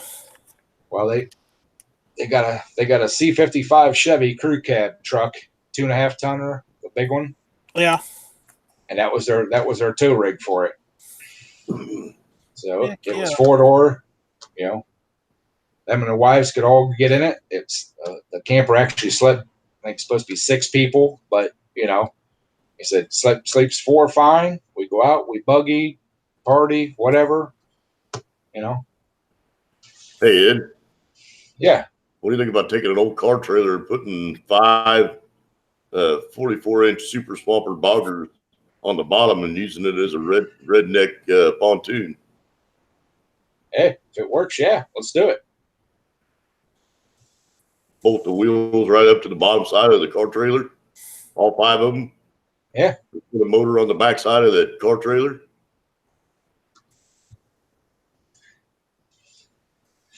That's an idea. If you put enough air pressure in those 44-inch tires, and surely it would be buoyant enough to hold a trailer up out of the water. Should be. Possibly. Or find an old pontoon boat that the decking all's rotted all to pieces on. Take the pontoons off and make brackets to bolt up to the side of that trailer and mount them to the side, and then pontoons will hold that trailer up. Well, what I was thinking was most of your old aluminum pontoon trailers already have all the cross beams and stuff welded on. All you got. I mean, my parents have a pontoon on their pond, and we've redecked it twice. There's not that much to it. It's just putting the railings back on and the console back on. If you're just wanting something cheap, man, you could rip the decking off that sucker and, just put some marine plywood down, and there you go. You don't, I was just thinking, your average pontoon starts out about $8,000, I think, for a short one. Hell, if you take a car trailer and just mount some super swampers on the bottom of it, leave the axle under it, go right out into the water. I would think that 5 of those 44-inch tires would hold enough air pressure to keep that thing floating. It should. But around here, I've seen old pontoon boats that the decks are rotted out on. You can pick them up for $800,000 to most. I've seen them less than that. Yep. If the deck's rotted out on them and the motor's no good and stuff, you probably pick them up for $400 or $500 maybe. Yep. And putting a plywood floor on one ain't that bad. You can just take regular pressure treated plywood and put on it. Just seal it on both sides real good with like Thompson's water seal, and that will last a good long while like that. Actually, if I was going to do it redneck style, I'd either do rough sawn 1-inch boards, or get the 1-inch decking boards. You can get them 20 foot long. And just screw those down to it. Yeah. Or you could get some of that bed liner, that spraying bed liner stuff, coat the bottom side of that plywood. Yeah, I've seen people do that too. But you talking about doing a pontoon boat or whatever, just do like I'm trying to think of his name on YouTube. I think it's Chud 239 or 339 or something like that. That's a Florida boy right there. Yep.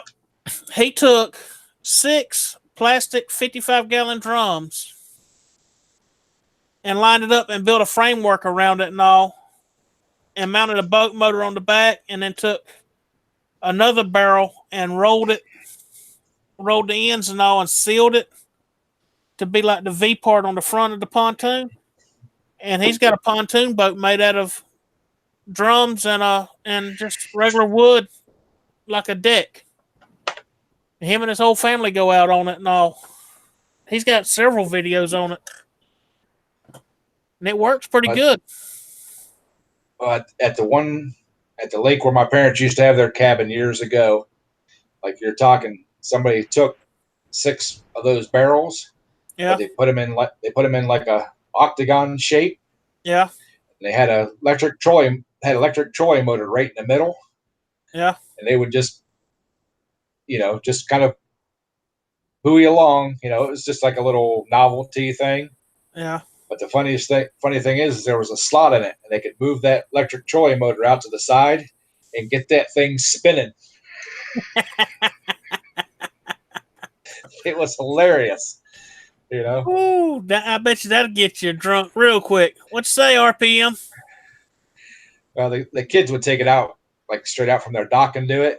Yeah. They'd see you could sit on the outside edge of it the longest. Hey, Peeper, welcome back. I hope a graduation went well. Hope you got lots of pictures.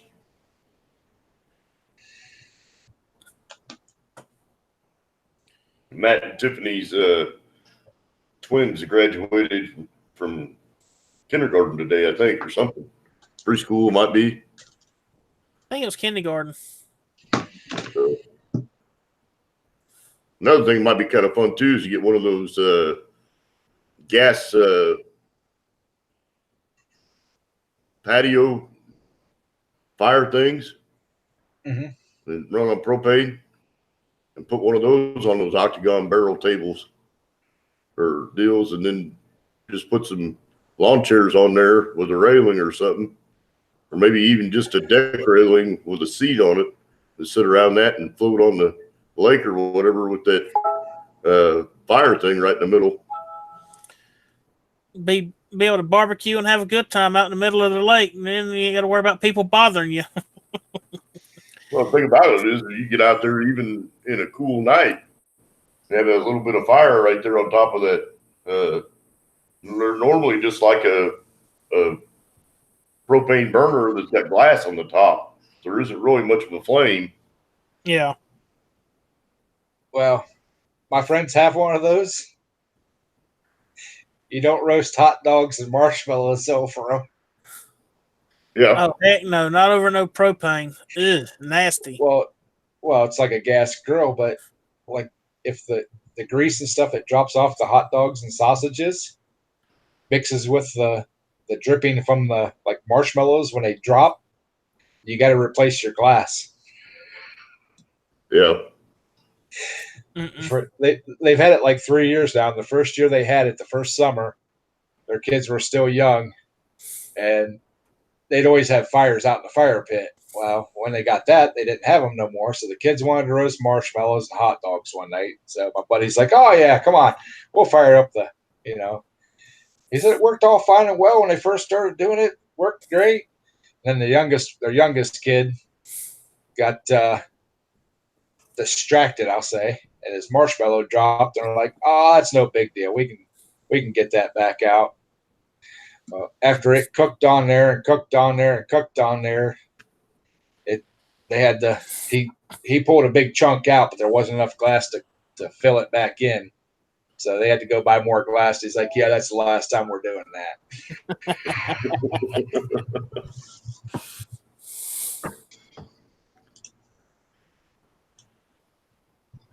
Because theirs is actually pretty cool. It'll get tall flames that come up out of it.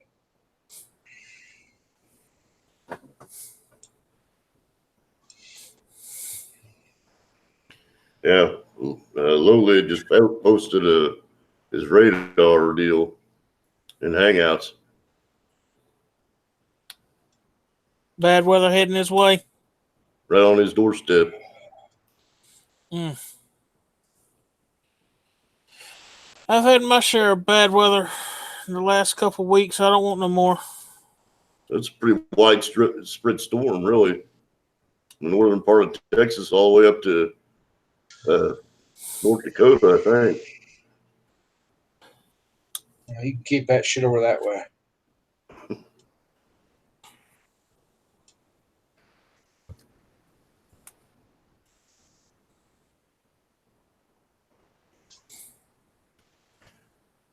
I got too much stuff to do in my garage for it to be storming in that.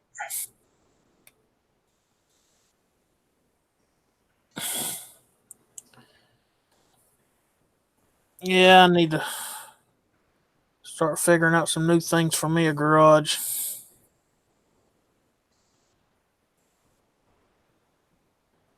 Well, I told you guys about that invite I got for 2 weeks from yesterday. Yeah, to bring your For the modified money up. pool. Yeah. Mm-hmm. And from what I was talking to a couple guys today on and off at work, there only might be one tractor that'll show up that might beat me.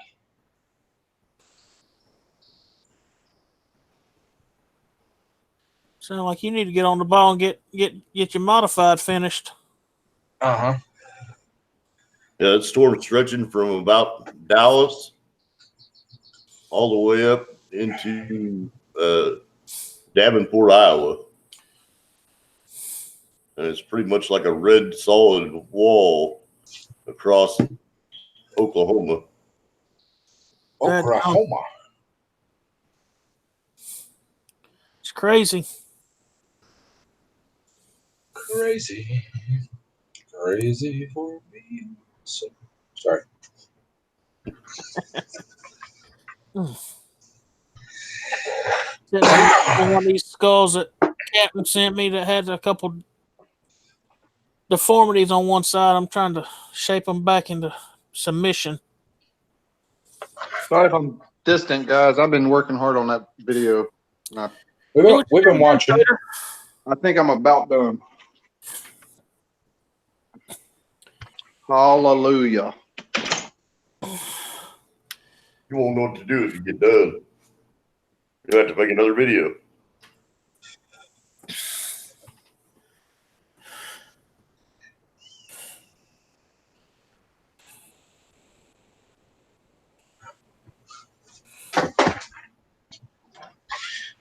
That's one of the other things too. I got to figure out while I'm working on my tractors where I'm going to mount a camera at on it. You know, I was thinking about that, Ed, and I think that if you take an old TV antenna, the base of that magnet, all of be quarter 20 thread.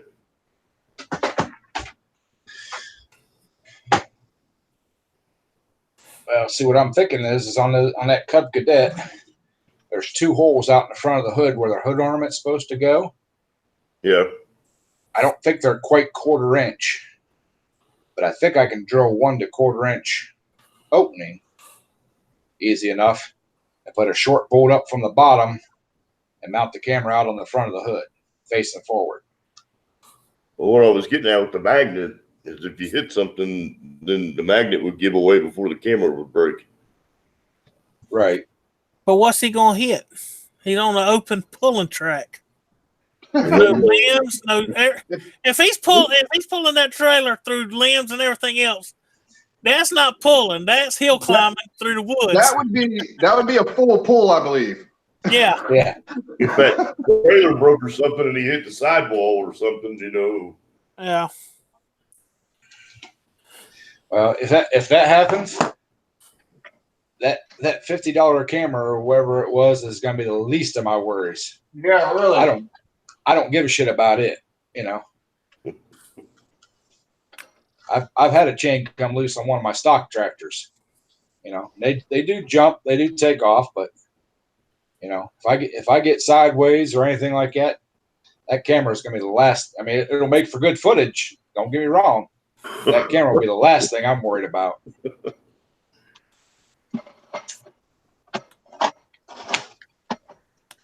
Have you got a chance to put that camera in the end? No, I have not. I haven't went and got a cheap SD card yet. You talking about that one you bought a good while back, or you talking about the 8-man? The 8-man. Oh, I What's like that that. for? Ed? That's supposed to cover the carburetor. Well, how the hell is it going to run? There should be like a 3/4 of an inch gap or something in there. Oh, okay. I see. It's like a little block. Supposed to be a little spacer thing there. I sat there and looked at that for about 20 minutes trying to figure out, well, what the frick? You put that on there and you ain't going to get no airflow. Well, you put the 4 nuts on, and then two of those have the extra threads that stick out, and that's what holds that plate on. Yeah. I mean, that would have stomped me for days. I would have never figured that out. What it's for? It's supposed to be like a restrictor, you know. Well, good thing I left it out then. And then, well, if it backfires, it won't shoot flame out to that filter. It Kind of a backfired flash suppressor. It backfired the other day. It sounded like a gunshot. Uh-huh. Well, I'm saying if it backfires through the carburetor. Yeah. Oh, I think it was through the muffler though. Yeah. Yep. But I believe that flywheel on there, Nate, is a 2-piece. That plastic has 4 bolts, I think, that you got to take off. It should be like little. Okay, and then that little metal thing is actually your flywheel. Right. And there should be a pickup under there for your ignition. Yep. Runs good when it's covered in oil. Yeah. Yep. Needless to say, it's well lubricated. Yeah. No rust tomorrow. Yeah.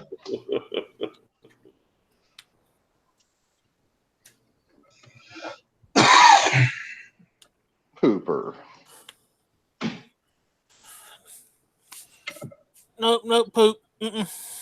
I think I'm gonna drop this video tomorrow, guys. Perfect. I need a video out. It's been a while since I got an actual video out. You guys want a sneak peek? Always up for a sneak peek. Let me see if I can get this camera up somewhat decent looking.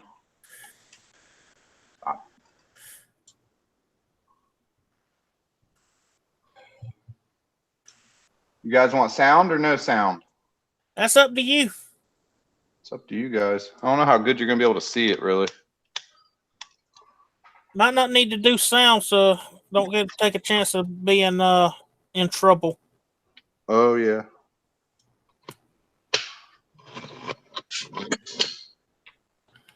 I don't know if you guys will even be able to see it, honestly. It's got like a weird blur to it. We can see. All right, no sound. Continue talking and watching and doing whatever. Yeah. I'm gonna go to the restroom.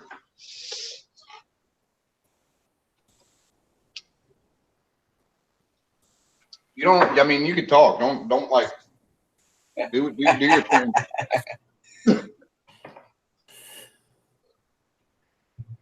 I actually put like probably 3 hours in this damn video.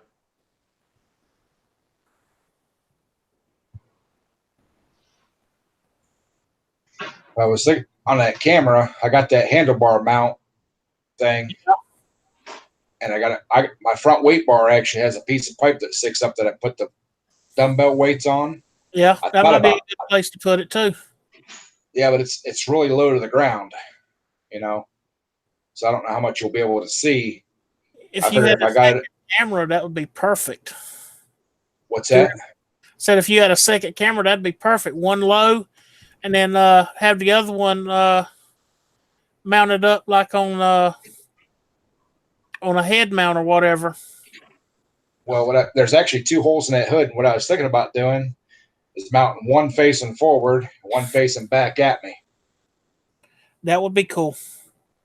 You know, so because I got the GoPro 4, and then Yeah. I got my 8-man, and I actually got a notification today from Amazon. They have the old 1080p 8-man Yeah.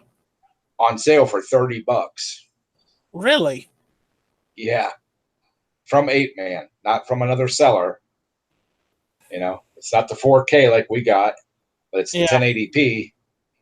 And I'm gonna look at I just got the email notification at work right before I left, so I'm Yeah. gonna look at it tomorrow. And if it has the stable shot, the stability shot and stuff on it, Yeah, the I may EIS. yeah, I may go ahead and order one for $30. And then let us know how it works, and then you can share the link with me so I can pick one up. Right. That might be a good thing having 2 cameras. Yep.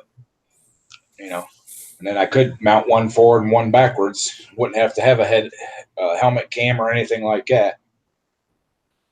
Well, that's the way I done mine. As I put an attachment on my little skull cap thing I ride with when I ride motorcycles, and mounted on it. That's where we got a bunch of the footage that Tater used on that video he put out when I was down there with him, of him cutting donuts in the mud hole. That was from my camera. Hey, So I thought about there's another idea.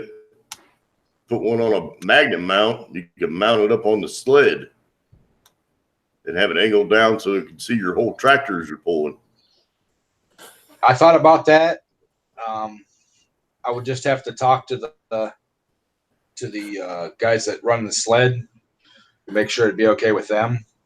Yeah, I think I don't know why they would have an issue with it. That'd be kind of cool because then you could actually see all the dirt and everything else flying.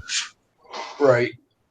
Well, there is a club around here that I pull with every once in a blue moon, and they actually have 2 GoPros on their, actually 3. I'm sorry, 3 GoPros on their sled, one on each corner facing down at each at the tractor, and then one right in the center of the sled facing back towards the box coming up,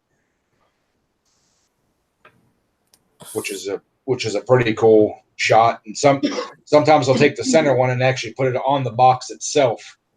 They got a taller mount, so it shoots up over the front of the sled, but it comes up and gets closer to you as it comes up. But sometimes with the modifieds, I've seen some footage from them. If it's really dirty, really dusty and stuff, all three of those GoPros, you can't see anything after 20 feet. It's just a big cloud of dust. You can't even see the tractors. So, because they turning the guts out them things, ain't they? Spinning them tires. Well, that's kind of why I want to mount mine out on the hood, facing backwards. You'll be able to see on dusty tracks like that. You'll be able to see the shit coming up and over. You'll see the sled, but then you'll be able to also see from the same height and viewpoint of where we're going. That's the only drawback about if I put it on my helmet. I move around so much sometimes, leaning and everything else. The camera angles are going to get way out of whack, and I forgot move about around that. and move around a lot. And I'm thinking some people might get a little seasick, with all my head movement. Oh yeah. So, but yeah, I think the front of the tractor out on the front of the hood would be about the best place, because like when you're taking off, you'll see the track, and then all of a sudden you'll see it come up and then come back down. And the one facing back, you'll see it, and you'll see me leaning side to side and everything when you need to. And Hey, Ben Stoned. I might have to put a blur screen across my mouth and stuff a couple times. Sometimes a few choice words come out. Well, you can just modify it. You can just edit that out in the editing of the video. Well, I don't think you'll be able to hear me. Not in the waterproof cases. No, it'd be a little bit muffled, and then the sound of that motor screaming, Right. You might not hear you. Right, but you'll still be able to read my lips. So, like I said, I may need to figure out how to put the little blur boxes across. That programming there, you can do all that. Oh, cool. But I think it'd be funny as heck. Be interesting, that's for sure. Yeah. Because, my buddy's wife, she zoomed in on me and him both a couple of times, and she's like, "You guys are like so dead serious when you're, as soon as you hook to the sled, You gotta be concentrating." Yeah, It ain't like you're gonna get up there and start acting silly when you're trying to pull. Well, the silliness is when we're sitting there waiting to pull. Puller, I got something here at the house you need to wear when you go pulling.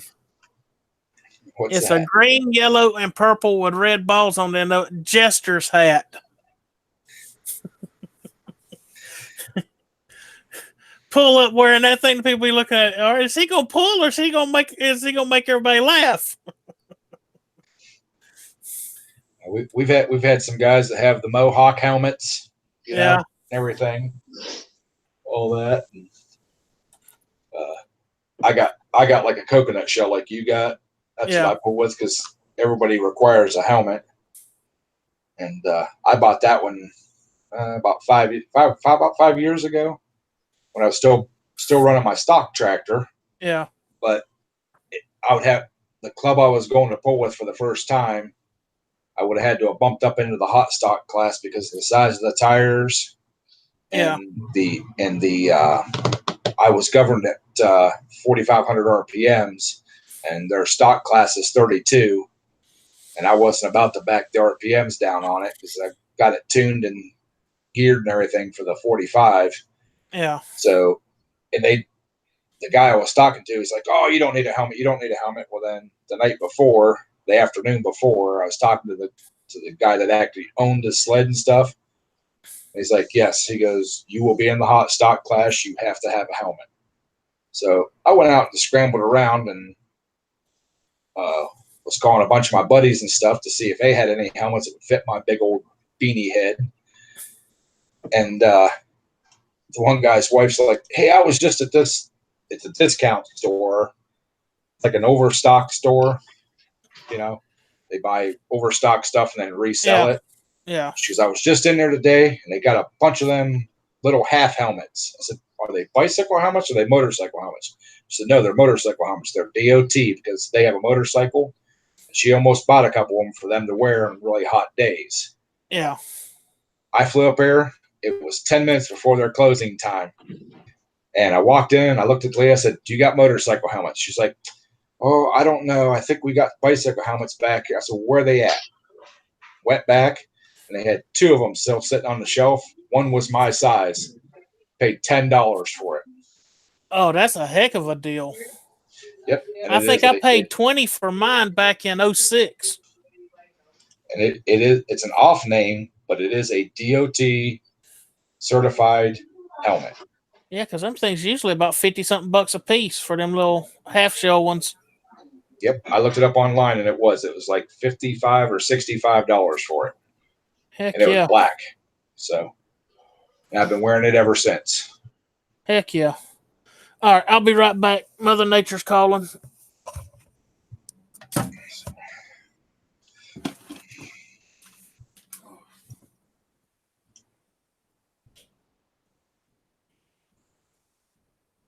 Fish on.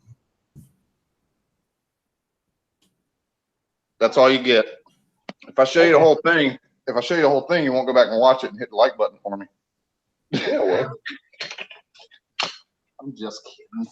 But I gotta watch it. Huh? I even watched like 20 minutes of the live stream from last night that was on after I went to bed. The last like 10 minutes, 15 minutes was the best.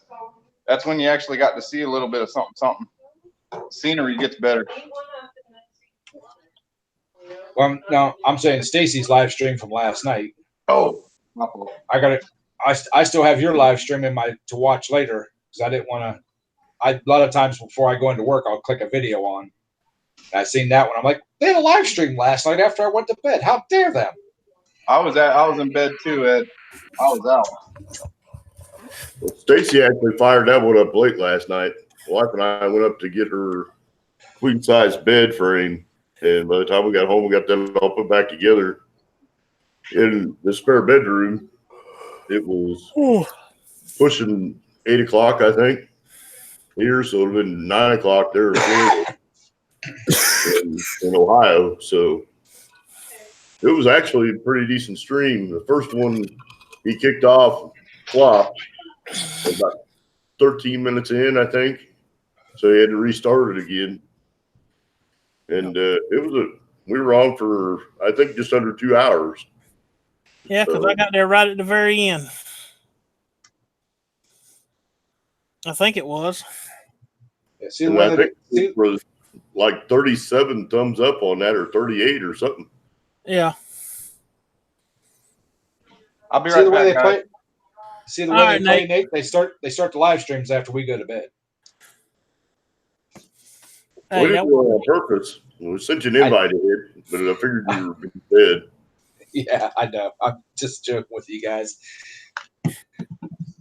So I remember Stacy saying earlier in the evening that he didn't even think he was going to do a live stream. So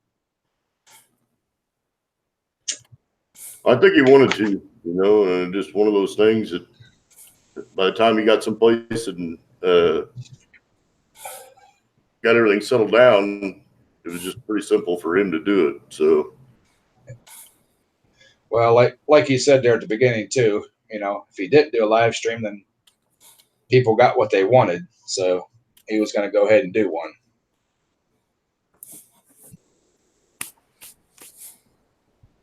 Are you in love with that Dodge, Brendan?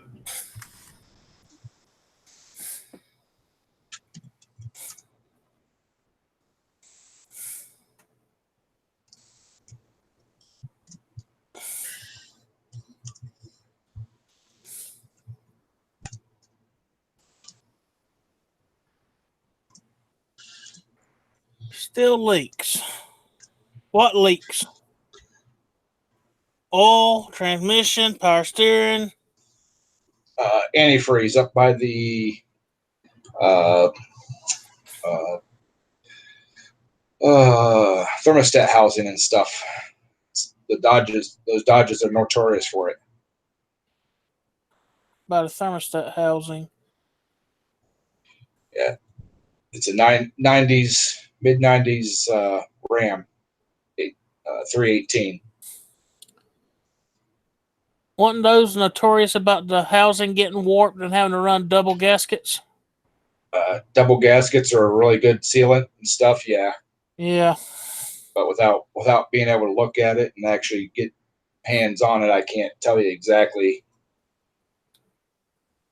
because they got that stupid line that comes from the water pump up into the top of the intake manifold, and you have to buy the pre-bent hose or a piece of pre-bent hose for it. You can't use it. Look like it'll work with a regular piece of radiator hose or heater hose, but once it heats and cools a couple times, it actually kinks off. Yep. And stops sending water up there. So some of those specialty hoses like that, I've used like a piece of water line, a 90 elbow off of a piece of water line, and just use 2 pieces of hose. But they're in it. You add another point of failure. Yep. Well, most of the parts stores, you can buy chunks of pre-bent, different sizes. To buy the one actually for Dodge or from Dodge or that's specific for that, they're expensive as shit. But you can buy one that has like 6 or 8 inch legs on each side of that bend and cut them off and make them work. Hey, Brendan, you need to buy some of that gasket shellac. Comes in the little brown bottle with the red or white lid. When we put that on that gasket, you'll never have anything get past that gasket. Hey, I just hope I can take it apart again. Brandon, there's another thing you can do is when you pull that thermostat housing off, get you something that's truly perfectly flat. Put you a piece of sandpaper on it, take that daggum thermostat housing and put on it, and just work it. And try to level that thing back out as best you can.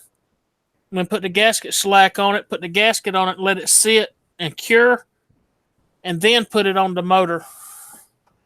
And that might cut out a lot of that. Well, if you're gonna do the double gasket, Brandon, like I said, use the gasket shellac between the 2 gaskets on top and bottom to get everything glued together. Just don't over tighten that, because if that thing is twisted some, you can crack them, and it may actually already be cracked. If somebody else tried just to over tighten it down. Yeah, that's true too. The other thing, you can buy that gasket material. It's made out of neoprene and cork, and you get. I think that stuff's almost 1/8 of an inch thick. If you get the right stuff, between a 1/16 of an inch and an 1/8 of an inch. And make your own gasket out of that gasket. That's an idea. Just replace the housing, Brandon. Sometimes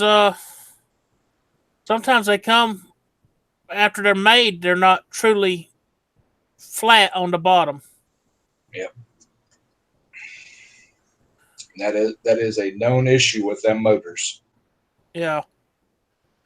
The only way to make sure they're true is have one that's been surface ground smooth. Make sure it's truly flat. Oh, that's the metal one? I'll say mine's cast on my two.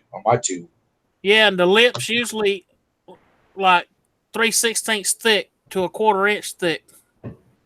Yep.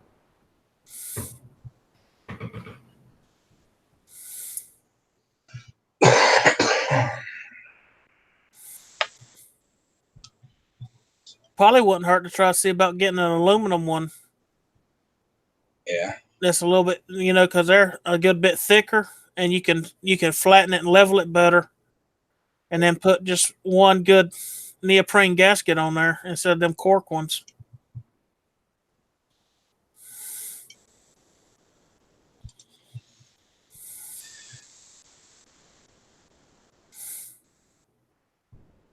Oh, right there's the problem. You buy a Dorman. Don't buy anything Dorman unless you absolutely have to. Exactly. Go on Amazon and see if you can find one. Like, go to the junkyard and find a used factory one. Yeah, that'll work too. I would before I used Dorman. I've had too many parts from Dorman that just way out of spec.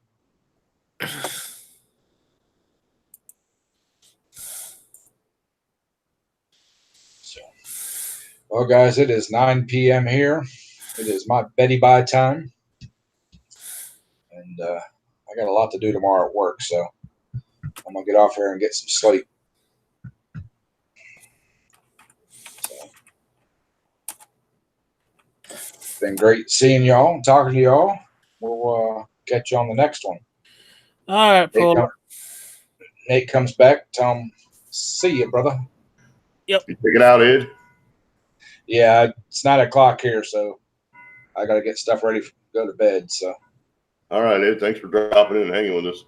oh, thanks for having me on. Like I said, I missed the invite. So 318's a 5 point what?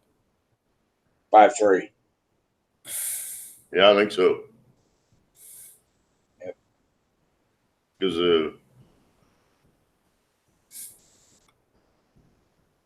it'd be a 5.3, I think. Yeah. Is it 5.3 or 5.2? I think it's a 5.3.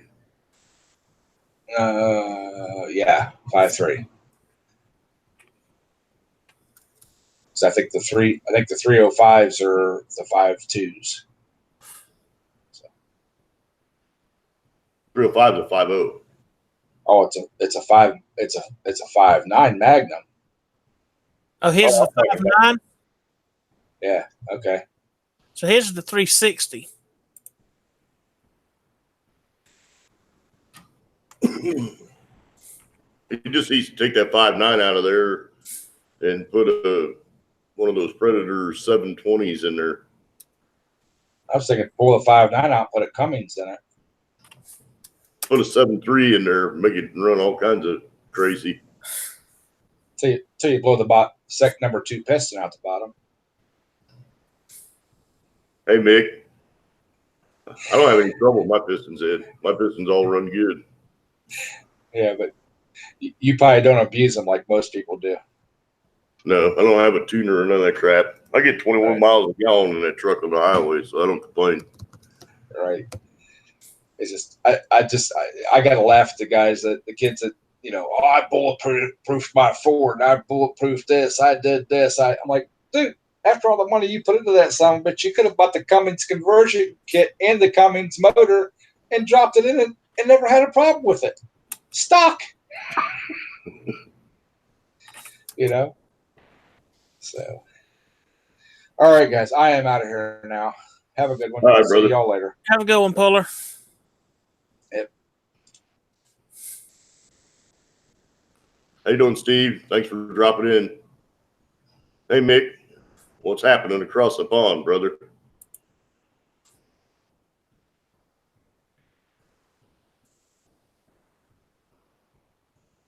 Hurry back, Frogger.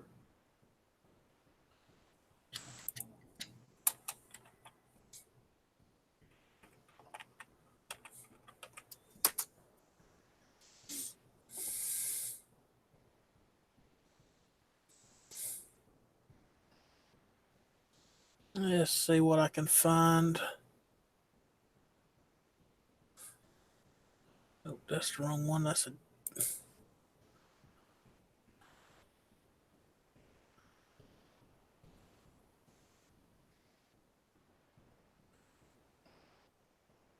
Night shift.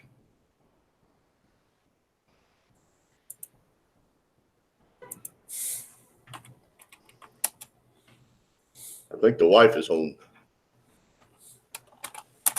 Holy shit. Oh, God. Why are the windows open?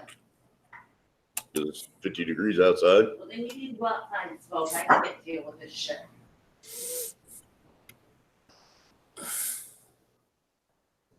Let's see.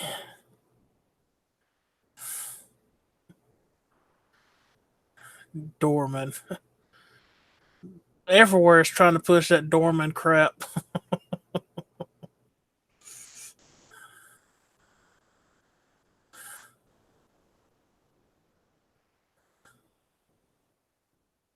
Everybody likes Dorman.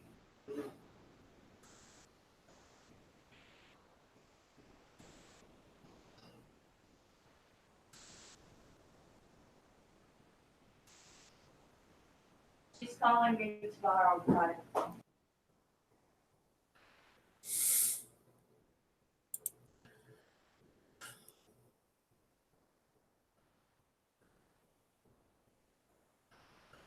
Hey Brandon, is yours a 30 Ram 3500?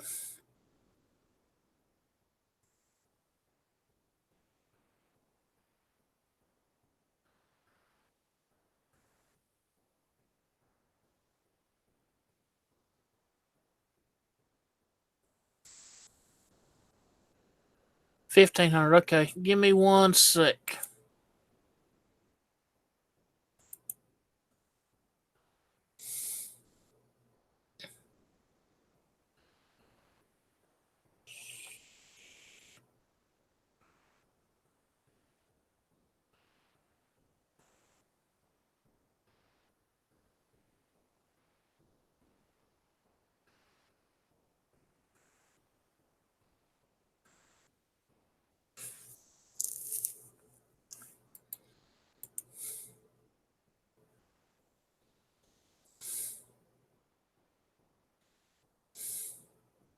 Oh, nope, definitely not that one.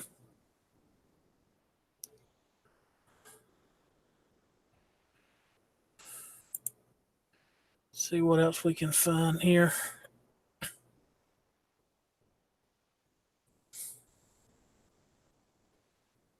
Well, that's for 98. That ain't gonna work. Totally different style.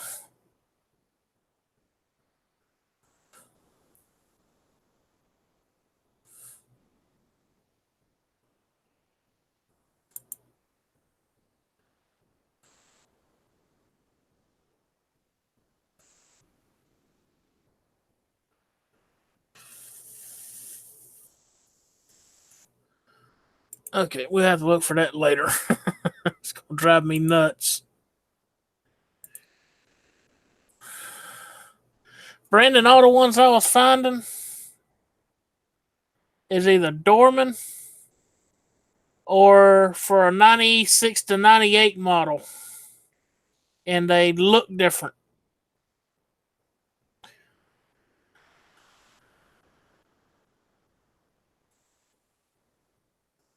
Is this what he's looking for, Jay? Uh, That part right there? think so. But the ones I was finding was shaped different than that. Yeah, I don't know. This has got kind of a bracket for an accessory or maybe an alternator or something, I think. I don't know if he needs that housing or not. I don't know. He says for a 2001 1500 four-wheel drive with the 5.8 Magnum.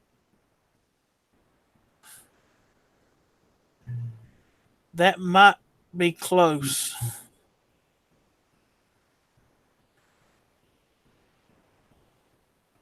I don't see no Well, live it's stream on. kind of expensive, $115 for an aluminum piece. Yeah.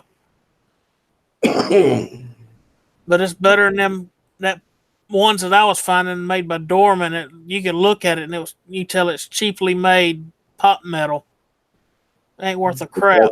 Plastic as well. Yeah, I found a bunch of the plastic ones. I wouldn't trust in plastic ones.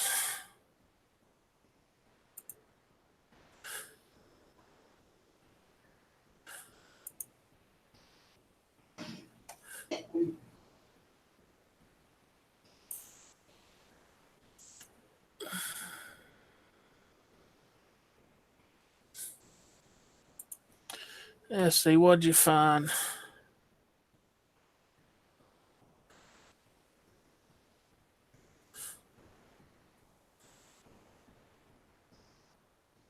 Oh, that one. That looks like the same one that fits on a daggum Chevrolet. Huh.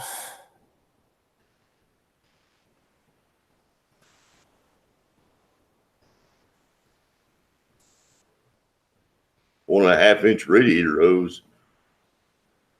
It's got the rubber O-ring in it. Oh, that one. Yeah.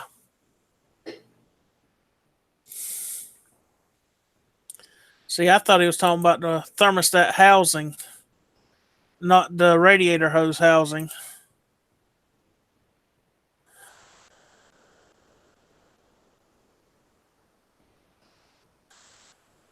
I thought he meant the one that actually took the daggum thermostat. That one don't look like it holds a thermostat. As little No, as I think that's just like the cooling tube coming off the top of the intake. that's what that looks like. A bypass tube or whatever bypasses the thermostat to heat the intake. Yours takes that little tiny thermostat, don't it? I think the thermostat's on the bottom of the block. No, the thermostat actually fits under that one. It's a little small one. Now, I was thinking about the one like the pipe that you showed, Craig. It mounts up in it and it bolts on there, and it's got that real funny thing. Yeah.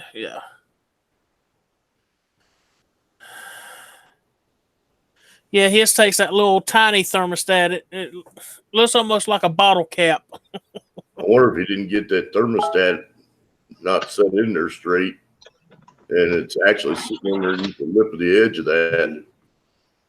I don't know. I've seen What that do you happen before. Welcome back, man. Not gonna be on much longer, fellers. Or Nate, Yep. What? welcome back. I didn't do it. You can't prove anything. The video. Ed said to tell you later, Tater. What happened? Ed said to tell you later, Tater. He had to get ready for bed. I'm right behind him. It ain't gonna be long for me getting off here because I got a bunch of stuff I got to take care of. 9 o'clock is my bedtime. Well, as hot as it's been getting around here, 9 o'clock is gonna be like the start of my work shift. Yeah, Go I outside understand and work that. during the middle of the night. I got to get some better lights in here, and I might be doing that same thing. I think I'll find out where my brother got those LED shop lights from, and as cheap as he got them. And if I can pick some of them up, I'll bring one to you next time I come down. Better stop that stuff. I can't help it. He got if I ain't mistaken, he found them 4-foot LED lights for like $6 or $8 a piece, What? and they're like almost 5,000 lumen. Yeah, I need like 6 of those. Dude, I got one of them on a 10 by 20 porch at my hunting camp, and it lights it up so daggone bright. You almost have to put shades on. You got hogs out there? Huh? Y'all got hogs? We've starting to see some in different areas out there. This past year was the first year we've seen them. Yeah, it won't take long. They'll be everywhere. You can get a 3,200 lumen single row LED light from Menards for $29. 3,200 lumen. And I think that Harbor Freight started carrying something similar to that Yeah. for $29. I got to find out where he got his LED lights from, but he bought a whole bunch of them in bulk. And them suckers are bright. Oh my God. I plugged that one in on my porch, and I'm like, nope, unplug, too bright. We got them, I got a 50-foot rope light just strung through the rafters above where we sit at and all on the front porch, and it lights it up enough. It's plenty bright, but that LED light, good God, that thing gets too bright. You get those LED lights in the barn, and June bugs will dive bomb your ass in the summertime.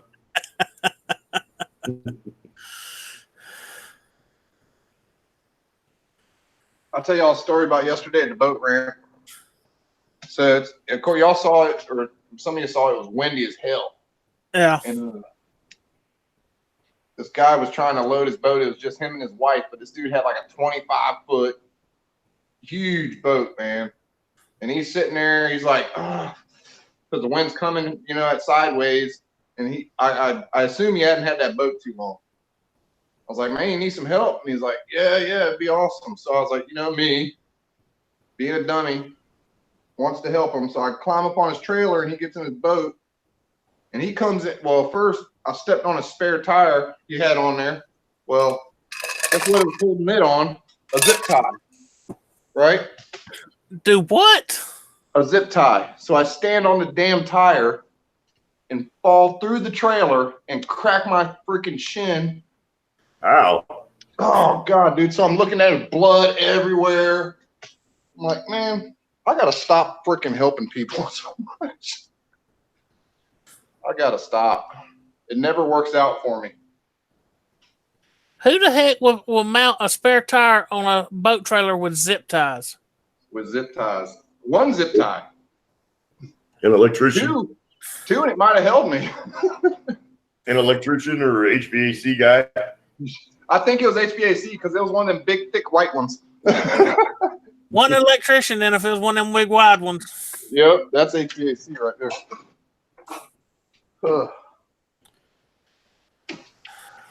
Yeah, I'm done, guys. I got that video rendering. I'll probably drop it tomorrow around lunch or something. Cool. Oh, Mrs. Cart's still working in the background like a good girl. She playing with the air fryer. No, we ain't cooking this late. She's actually prepping my lunch for tomorrow, she said. That's how good of a wife I got. She wakes up in the morning and makes my lunch every day. Packs my cooler for me. That's because she's awesome. I know, man. She puts Scooby snacks in there too. Sometimes I get a little Oreo or something. I'm not a big sweets fan. Babe, show him my Reese's cup. Oh, he's taunting us.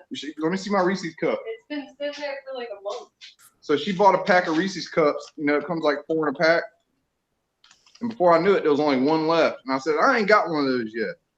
And I said, that last one is mine. And she's like, all right. And they all agreed on it. The last one's mine. How long has this been sitting there on the counter?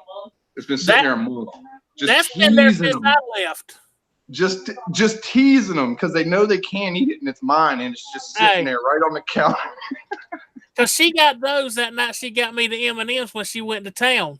Yeah. And I haven't ate it yet because I just love it being up there. I know they want it, you know, but they can't have it. It's mine. Hey, Christine, you can have that cup. No, she cannot either. They got a whole thing of cookies in the fridge I haven't even touched. Don't even mention cookies. Because I started looking up recipes for different kind of cookies today. I thought about breaking the mixer and all out and starting to do some baking. Wife, I ate a whole bag of pistachios. 2 handfuls out of it. That was it. I looked up one. It's a key lime cookie. Oh man! I want to make them because I want to see if they taste as good as they looked. But you actually got to get the key limes, and you have to zest the key lime, and then you have to squeeze them, and all. It's going to be a lot of work to make them things. I'm gonna try to catch up on the chats. Smash that like button. I don't like making. That's right. We had a lot of people smash that like button. Pretty awesome. About to get 1 or 2 more right here. Me and Christine. How to eat a twister, but How do you eat a twister, Craig? well, he wouldn't let me demonstrate because he wasn't going to be a sport. So She wanted to lick it and then slap me with it. I'd pay to see that. exactly right. But he And I wouldn't. told her that she might get her channel in trouble by putting violent content on there. It wasn't violent. It was hilarious. One of these days, I'll do it. Toll House cookie dough would be easier, but it wouldn't be the same as making it yourself. No, I love to cook anyway, so I've always liked to cook. I think I want a taco salad. you have many tacos in the freezer. No, a taco salad. I got sausage gravy in the refrigerator. You want a bowl? No, thank you. You got a hamburger in the refrigerator. No, thank you. I got some deer steaks in the freezer I can thaw out. We No, do thank too. you. That's more than he wants to do. I also got about a 20-something pound Boston butt in the freezer. I need to lay out and cook on the smoker. I want to slow cook it all night one night though. I think I'm gonna make meatloaf tomorrow. Meatloaf. Yep. I hope it's made out of deer meat. I got deer meat. We got deer meat, we got pork sausage, and we got a hamburger. Salad and baked potato. That's tomorrow. I need to eat now. Power Band Garage. What's up, brother? Let's say power band. I didn't even notice him come in. My bad. Sorry about that, power band. I'm slacking on keeping up with chat. Did I tell you about? I didn't even notice he was there either. He does that to me every time. He sneaks in. Power band sneaky. He slide in Yeah. without people noticing. It's like, hey, don't pay attention to me. Don't see me in here in the background. Steve Hey, Kathy. Arno. Can she hear me, Greg?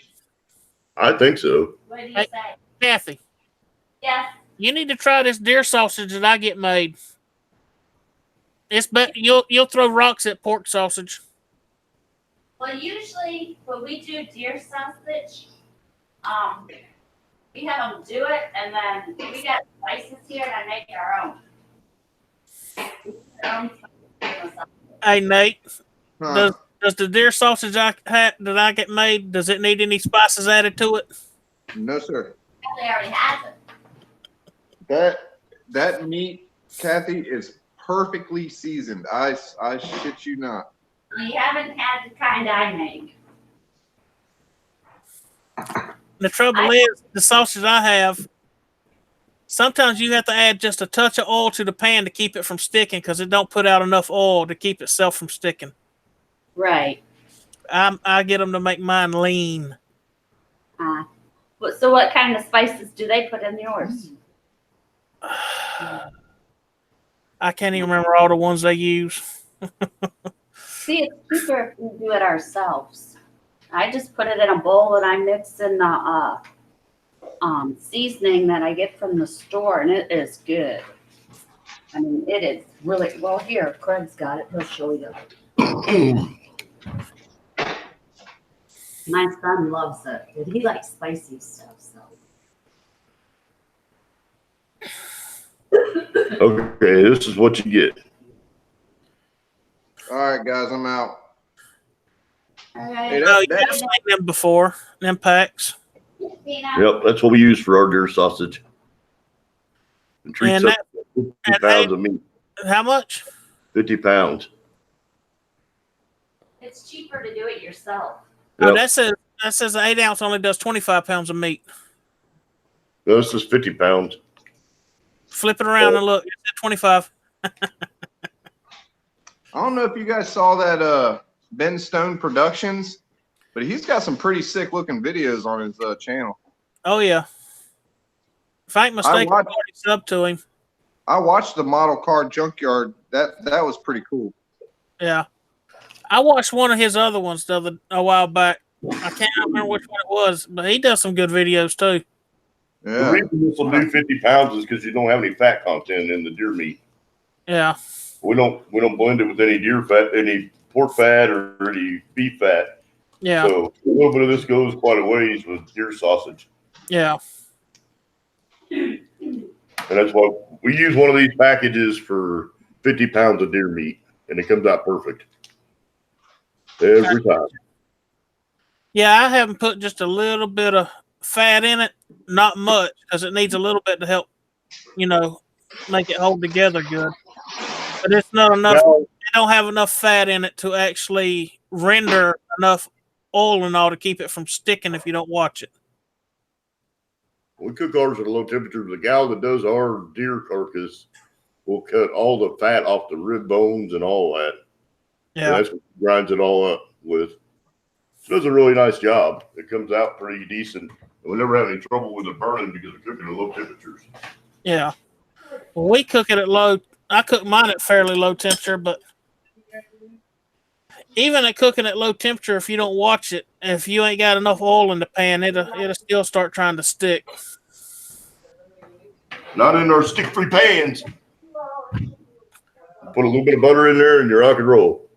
See, the butter takes the place of the fat. All right, I gotta go to bed and put my kid to bed and go to bed and all that good stuff. All right, Thanks for doing this, mate. y'all have a good one. We'll see y'all later. Yep. Love you guys. Holler if you need me. Always holler if you need us. Yes, We'll sir. call you You know, at it 3:30 take in me the about morning. 3.5 to 4 hours to get down there if I don't pull a trailer. What Hey, Craig you're say? calling. What you say, Craig? I said we'll call you at 3:30 in the morning. You won't get an answer. Good luck with that. Call it 5:15. You can call it 5:15. You'll get an answer. At 1 o'clock, you'll get an answer. At 5:30, you'll catch Nate with a cup of coffee in his hand. You're damn right. Maybe. A big Maybe. All right, family. You driving down the road going, why are all these stupid people driving in the slow lane? Keep right. I might put another one of those videos out Friday. I think they're pretty funny. I got more content I could think of too for that. Oh, heck yeah. If you guys think of any funny stuff that happens on the interstate, let me know. I'll put it on there. How about ladders? What is it about ladders? They never seem like they'll fly out the back of your truck, but I see them on the side of the interstate jumbled up all the time. You know why? Because they don't put the top of the ladder against the cab. Yep. And the plastic piece of the ladder always catches air and pulls the ladder out of the bed of the truck. Every time. And ladders ain't cheap either, man. A strap or a bungee ain't what, $1? Yeah, and it'll save I you bought 60, them for $70 $10 for a good ladder. Just don't use All right. All right, family. Good night. Have a good one, Tater. If you need us, call us. See you, Tater. Yeah. Yeah, I agree. Just spend $1, get a bungee strap it down. It ain't going nowhere with a bungee strap on it. It don't take but a second to strap it down. Exactly. On that trip back from when I left Tater's coming back up to the house, like he said, you see them on the side of the road, fiberglass ladders all mangled up, aluminum ladders mangled up. I'm like, jeez. Now, if I would have seen any that was in decent shape, I might have pulled over and picked them up, threw them in the back of my truck. I had a 6-foot ladder, and I was doing a job for a True Green Kevlar. We were putting a phone system in. Yeah. And we had 120 telephones and the full phone system and all that stuff. And they didn't want any of the boxes from any of that stuff. So the boss said, load all that stuff in the bed of the truck and haul it back to the office so we'll get rid of it. And I said, well, I want the ladder at the bottom of the truck bed so it don't blow out. And he's like, oh, it won't blow out. It'll be fine. They put the ladder on the top, and I was driving down the highway, and there went the ladder. Well, I stopped and picked it up. I got back to the office, and the bottom rung was broke, where the fiberglass had hit the ground and shattered. Yeah. Took it home, and he cut it off and moved the feet up a foot and turned it into a 4-foot step ladder. Heck yeah. And he was mad at me because he come out of the truck, and I said, I told you. Yeah, Yep. I know. Little lid, you're right. Need a bungee strap to hold cooler lids down too, because them suckers will fly off in a heartbeat, especially when you put the cooler in where the opening part faces the cab of the truck. The wind catches it, open the lid up, snaps the hinges, and off it goes. No. You got to buy one of those, whatchamacallit coolers. I had that problem. What's that? Them $high coolers. Oh, one of them Yetis or the Pelican coolers or the No. what the heck they call it? It's got the rubber thing you pull down and it fits Yeah. under the little metal clips to hold it in. What's that Yeti? Yeah, them ones they want you to pay $600-700 for a daggum $50 cooler. Yeah. The only reason they're better is because the plastic is thicker and it's got a more dense foam on the inside. That's the only difference in the coolers. I'm not paying that kind of money for a cooler. No. Before I do that, I'll buy another refrigerator. I'm happy with my little cheap Walmart cooler. It keeps ice long as I need it to. One of them Coleman electric coolers, you don't have to worry about it. Yeah.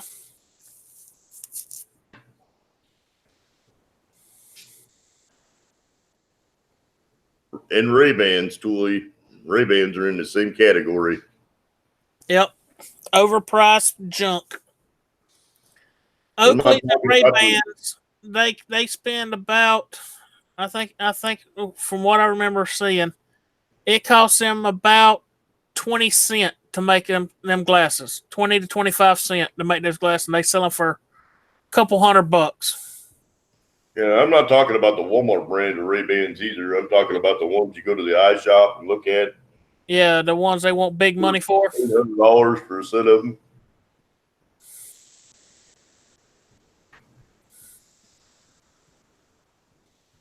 Yeah, they had a bad thing around here at one time. A bunch of people was buying them Yeti coolers and all, and just leaving them in the back of their truck strapped down with a bungee strap, and the people would come back out and their coolers were gone.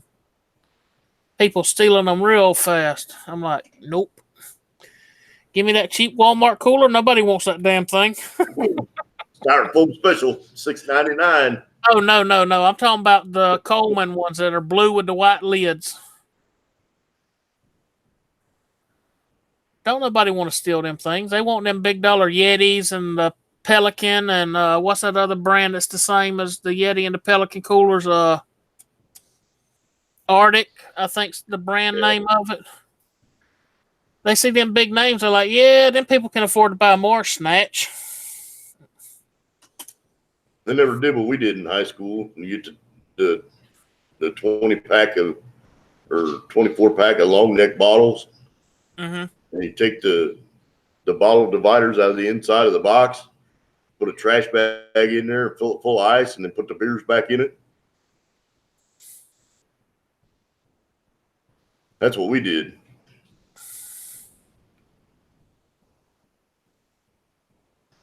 That's about like different ones I seen. They'd just get the box, cardboard box, and put a plastic bag in it, dump their cans in there, and dump a bag of ice in on top. Close the plastic bag up. Instant cooler. Because that cardboard keep it cold too. Hey, Kathy. We were resourceful when we were young. Yeah, beaches is a quick place to get stuff stolen, Angry. You go out there to go swimming or whatever, and you come back and half your stuff's gone. Including your beach towel. Yep.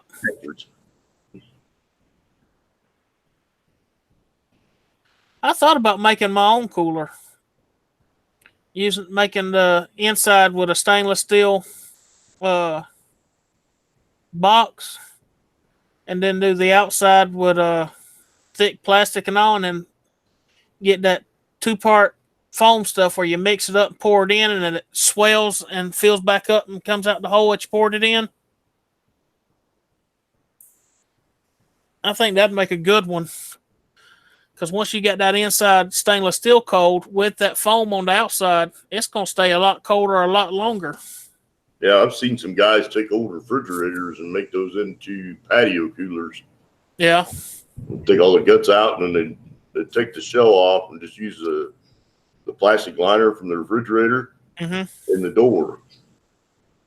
And they put the door wood box around it. Yep. I've seen them do that with them big 150 quart coolers that they use on them big offshore fishing boats too. And them 200-quart ones, them great big huge white coolers with the dual lids on them, do the same thing. Build the wood box to go around them and all. Uh-oh, Pat just loaded a Yeti style super cooler testing versus normal cooler. Yeah. Like I said, the only thing difference in them, because they've cut them in half, is the plastic's a little thicker and it's got a little bit more dense foam. That's the only difference. This is using one of those plastic totes from the dollar store. Building a cooler out of that. Yeah.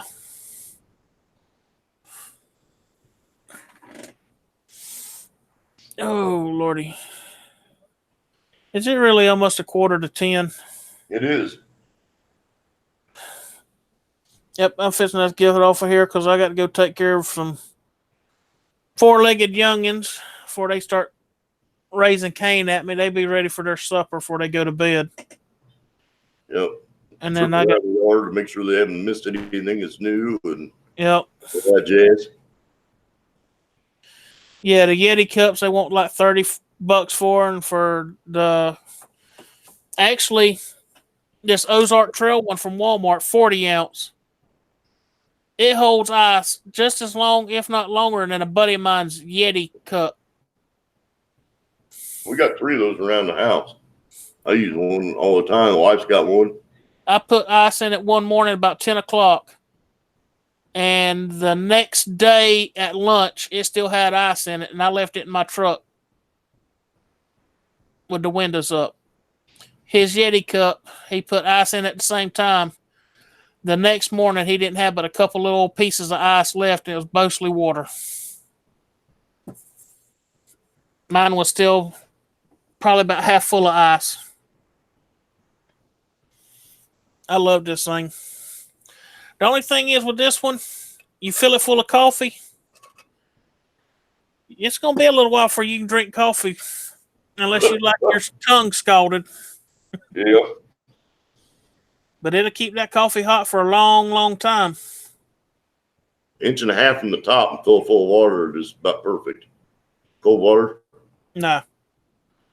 I'll fill it just about to the top, or, probably an inch or so from where the lid goes on it, and get my sugar and all in it. Then I'll either add milk or the liquid creamer to it to cool it down.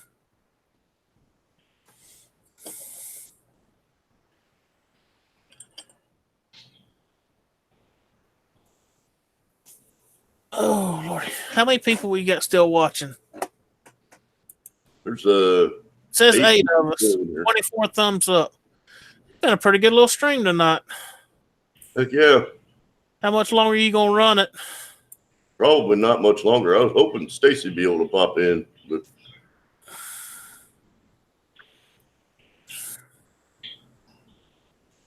almost getting close to the horse's bedtime anyway. He's got school tomorrow. Yep. I hope he's getting rid of that cold. That's just wrong there, Angry. That is just wrong.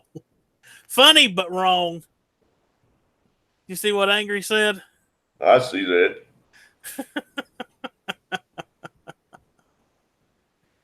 No, I can't drink black coffee. I've tried it. Oh, my God. I can, but it better be strong enough to slap you. I can't drink black coffee. It's something about the bitter aftertaste. I can't do it.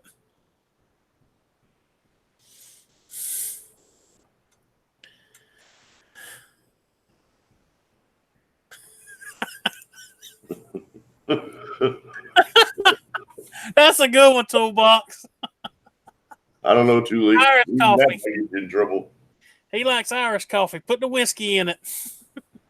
Put the tequila in it, you might be in trouble.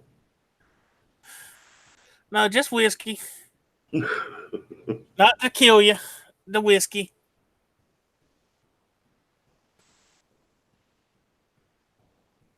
That says really strong no sugar or milk for him. No, I got to have mine a little bit of sugar and French vanilla creamer. That's when it's good. Hey, MSL Loggy, thanks for dropping in, buddy. Hey, MSL.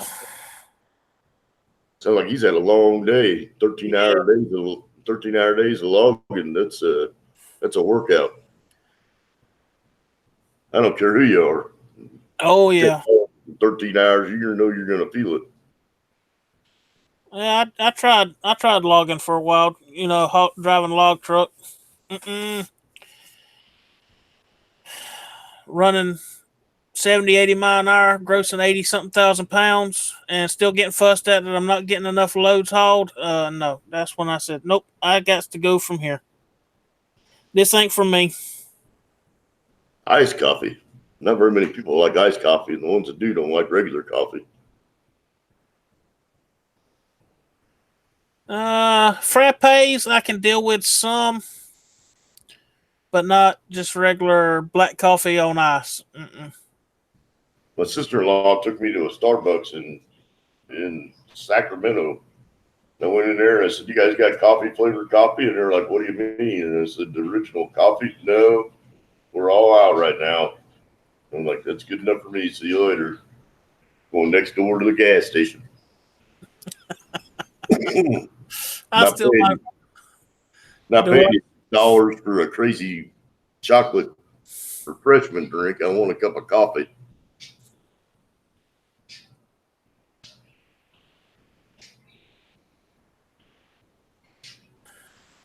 That's about like that one John Panette. He said that he used to have to stop at Dunkin' Donuts to get coffee, to sit in line and wait for coffee at Starbucks. He said he's sitting there sipping on Dunkin' Donuts coffee, and people looking at him like, "What are you doing?" He's like, "I'm here for coffee." "You got coffee?" "No, this is just to get me warmed up to get that cup of coffee." I don't sound very good at myself. What happened to all your help? Jump ship and take it to the bar? Or? Ooh, not good. All of them up and lift. That'll be nice, Horse. Hopefully you can post some pictures of it after it's all finished. Heck yeah, Horse.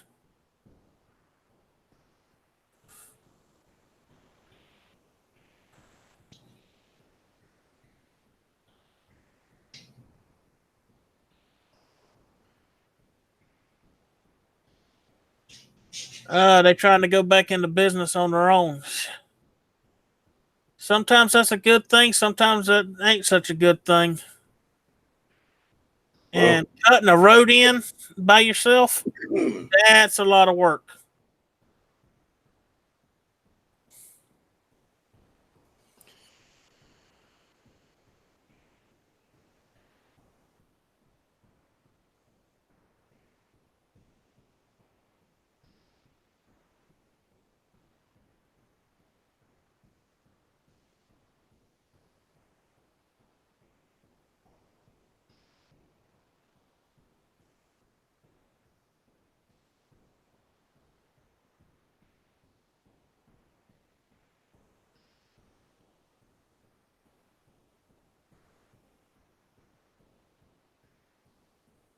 What the heck?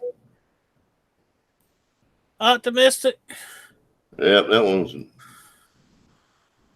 don't want any of that kind of conversation in here. Optimistic or cynical.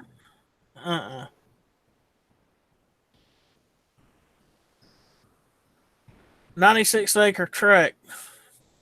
That's pretty good size tract of land to be cleared.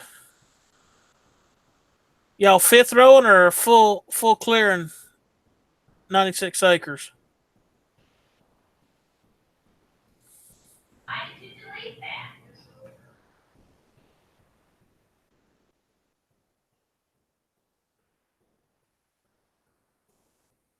Because I think there's on my hunting club that I'm in, we got close to 10,000 acres, and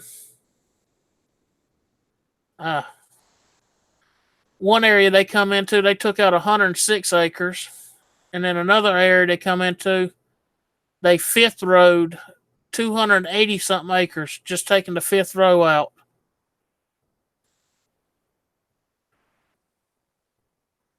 And I was sitting there like, Dad gum, there goes a whole section of hunting area. Cool horse. I want to see it when you get it done. I guarantee that's going to look good if it's made out of walnut.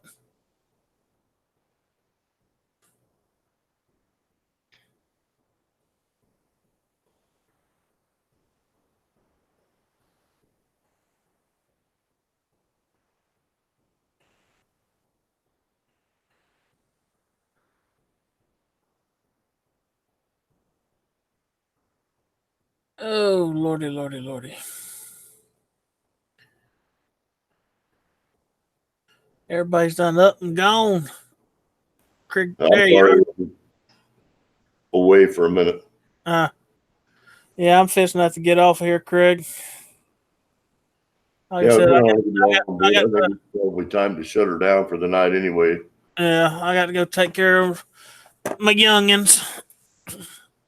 So thank you everybody for dropping in and joining us on the stream. Everybody be good to each other and have a good work week. Tomorrow night, El Camino for Life should be on his live stream somewhere around the 6 to 6:30 time range Central Time. Yep. And then Wednesday night we'll have Go-Karts Are Gone Fishing on at roughly 7 o'clock Eastern Time. Yep. And then Thursday night we have our man right here, Jay, who's Tractor 5474. Yep. I'm going to be live about 7 o'clock Eastern Time. And then Friday night we'll be back here on this channel after the all-day networking extravaganza put on by several of the other channels throughout the day. The Farm Mall Fanatic and who's the trucker guy? Ralph's Trucking, and there's one other channel. So if you guys want your channels to grow and want support, you might look into some of those guys and check that out. But we'll be back here Friday night, roughly about 8 or 9 o'clock Friday night Central Time. Yep. So everybody have a good week. Thanks for dropping in. Drop the like button, and we'll see you on the next one. Have a good one.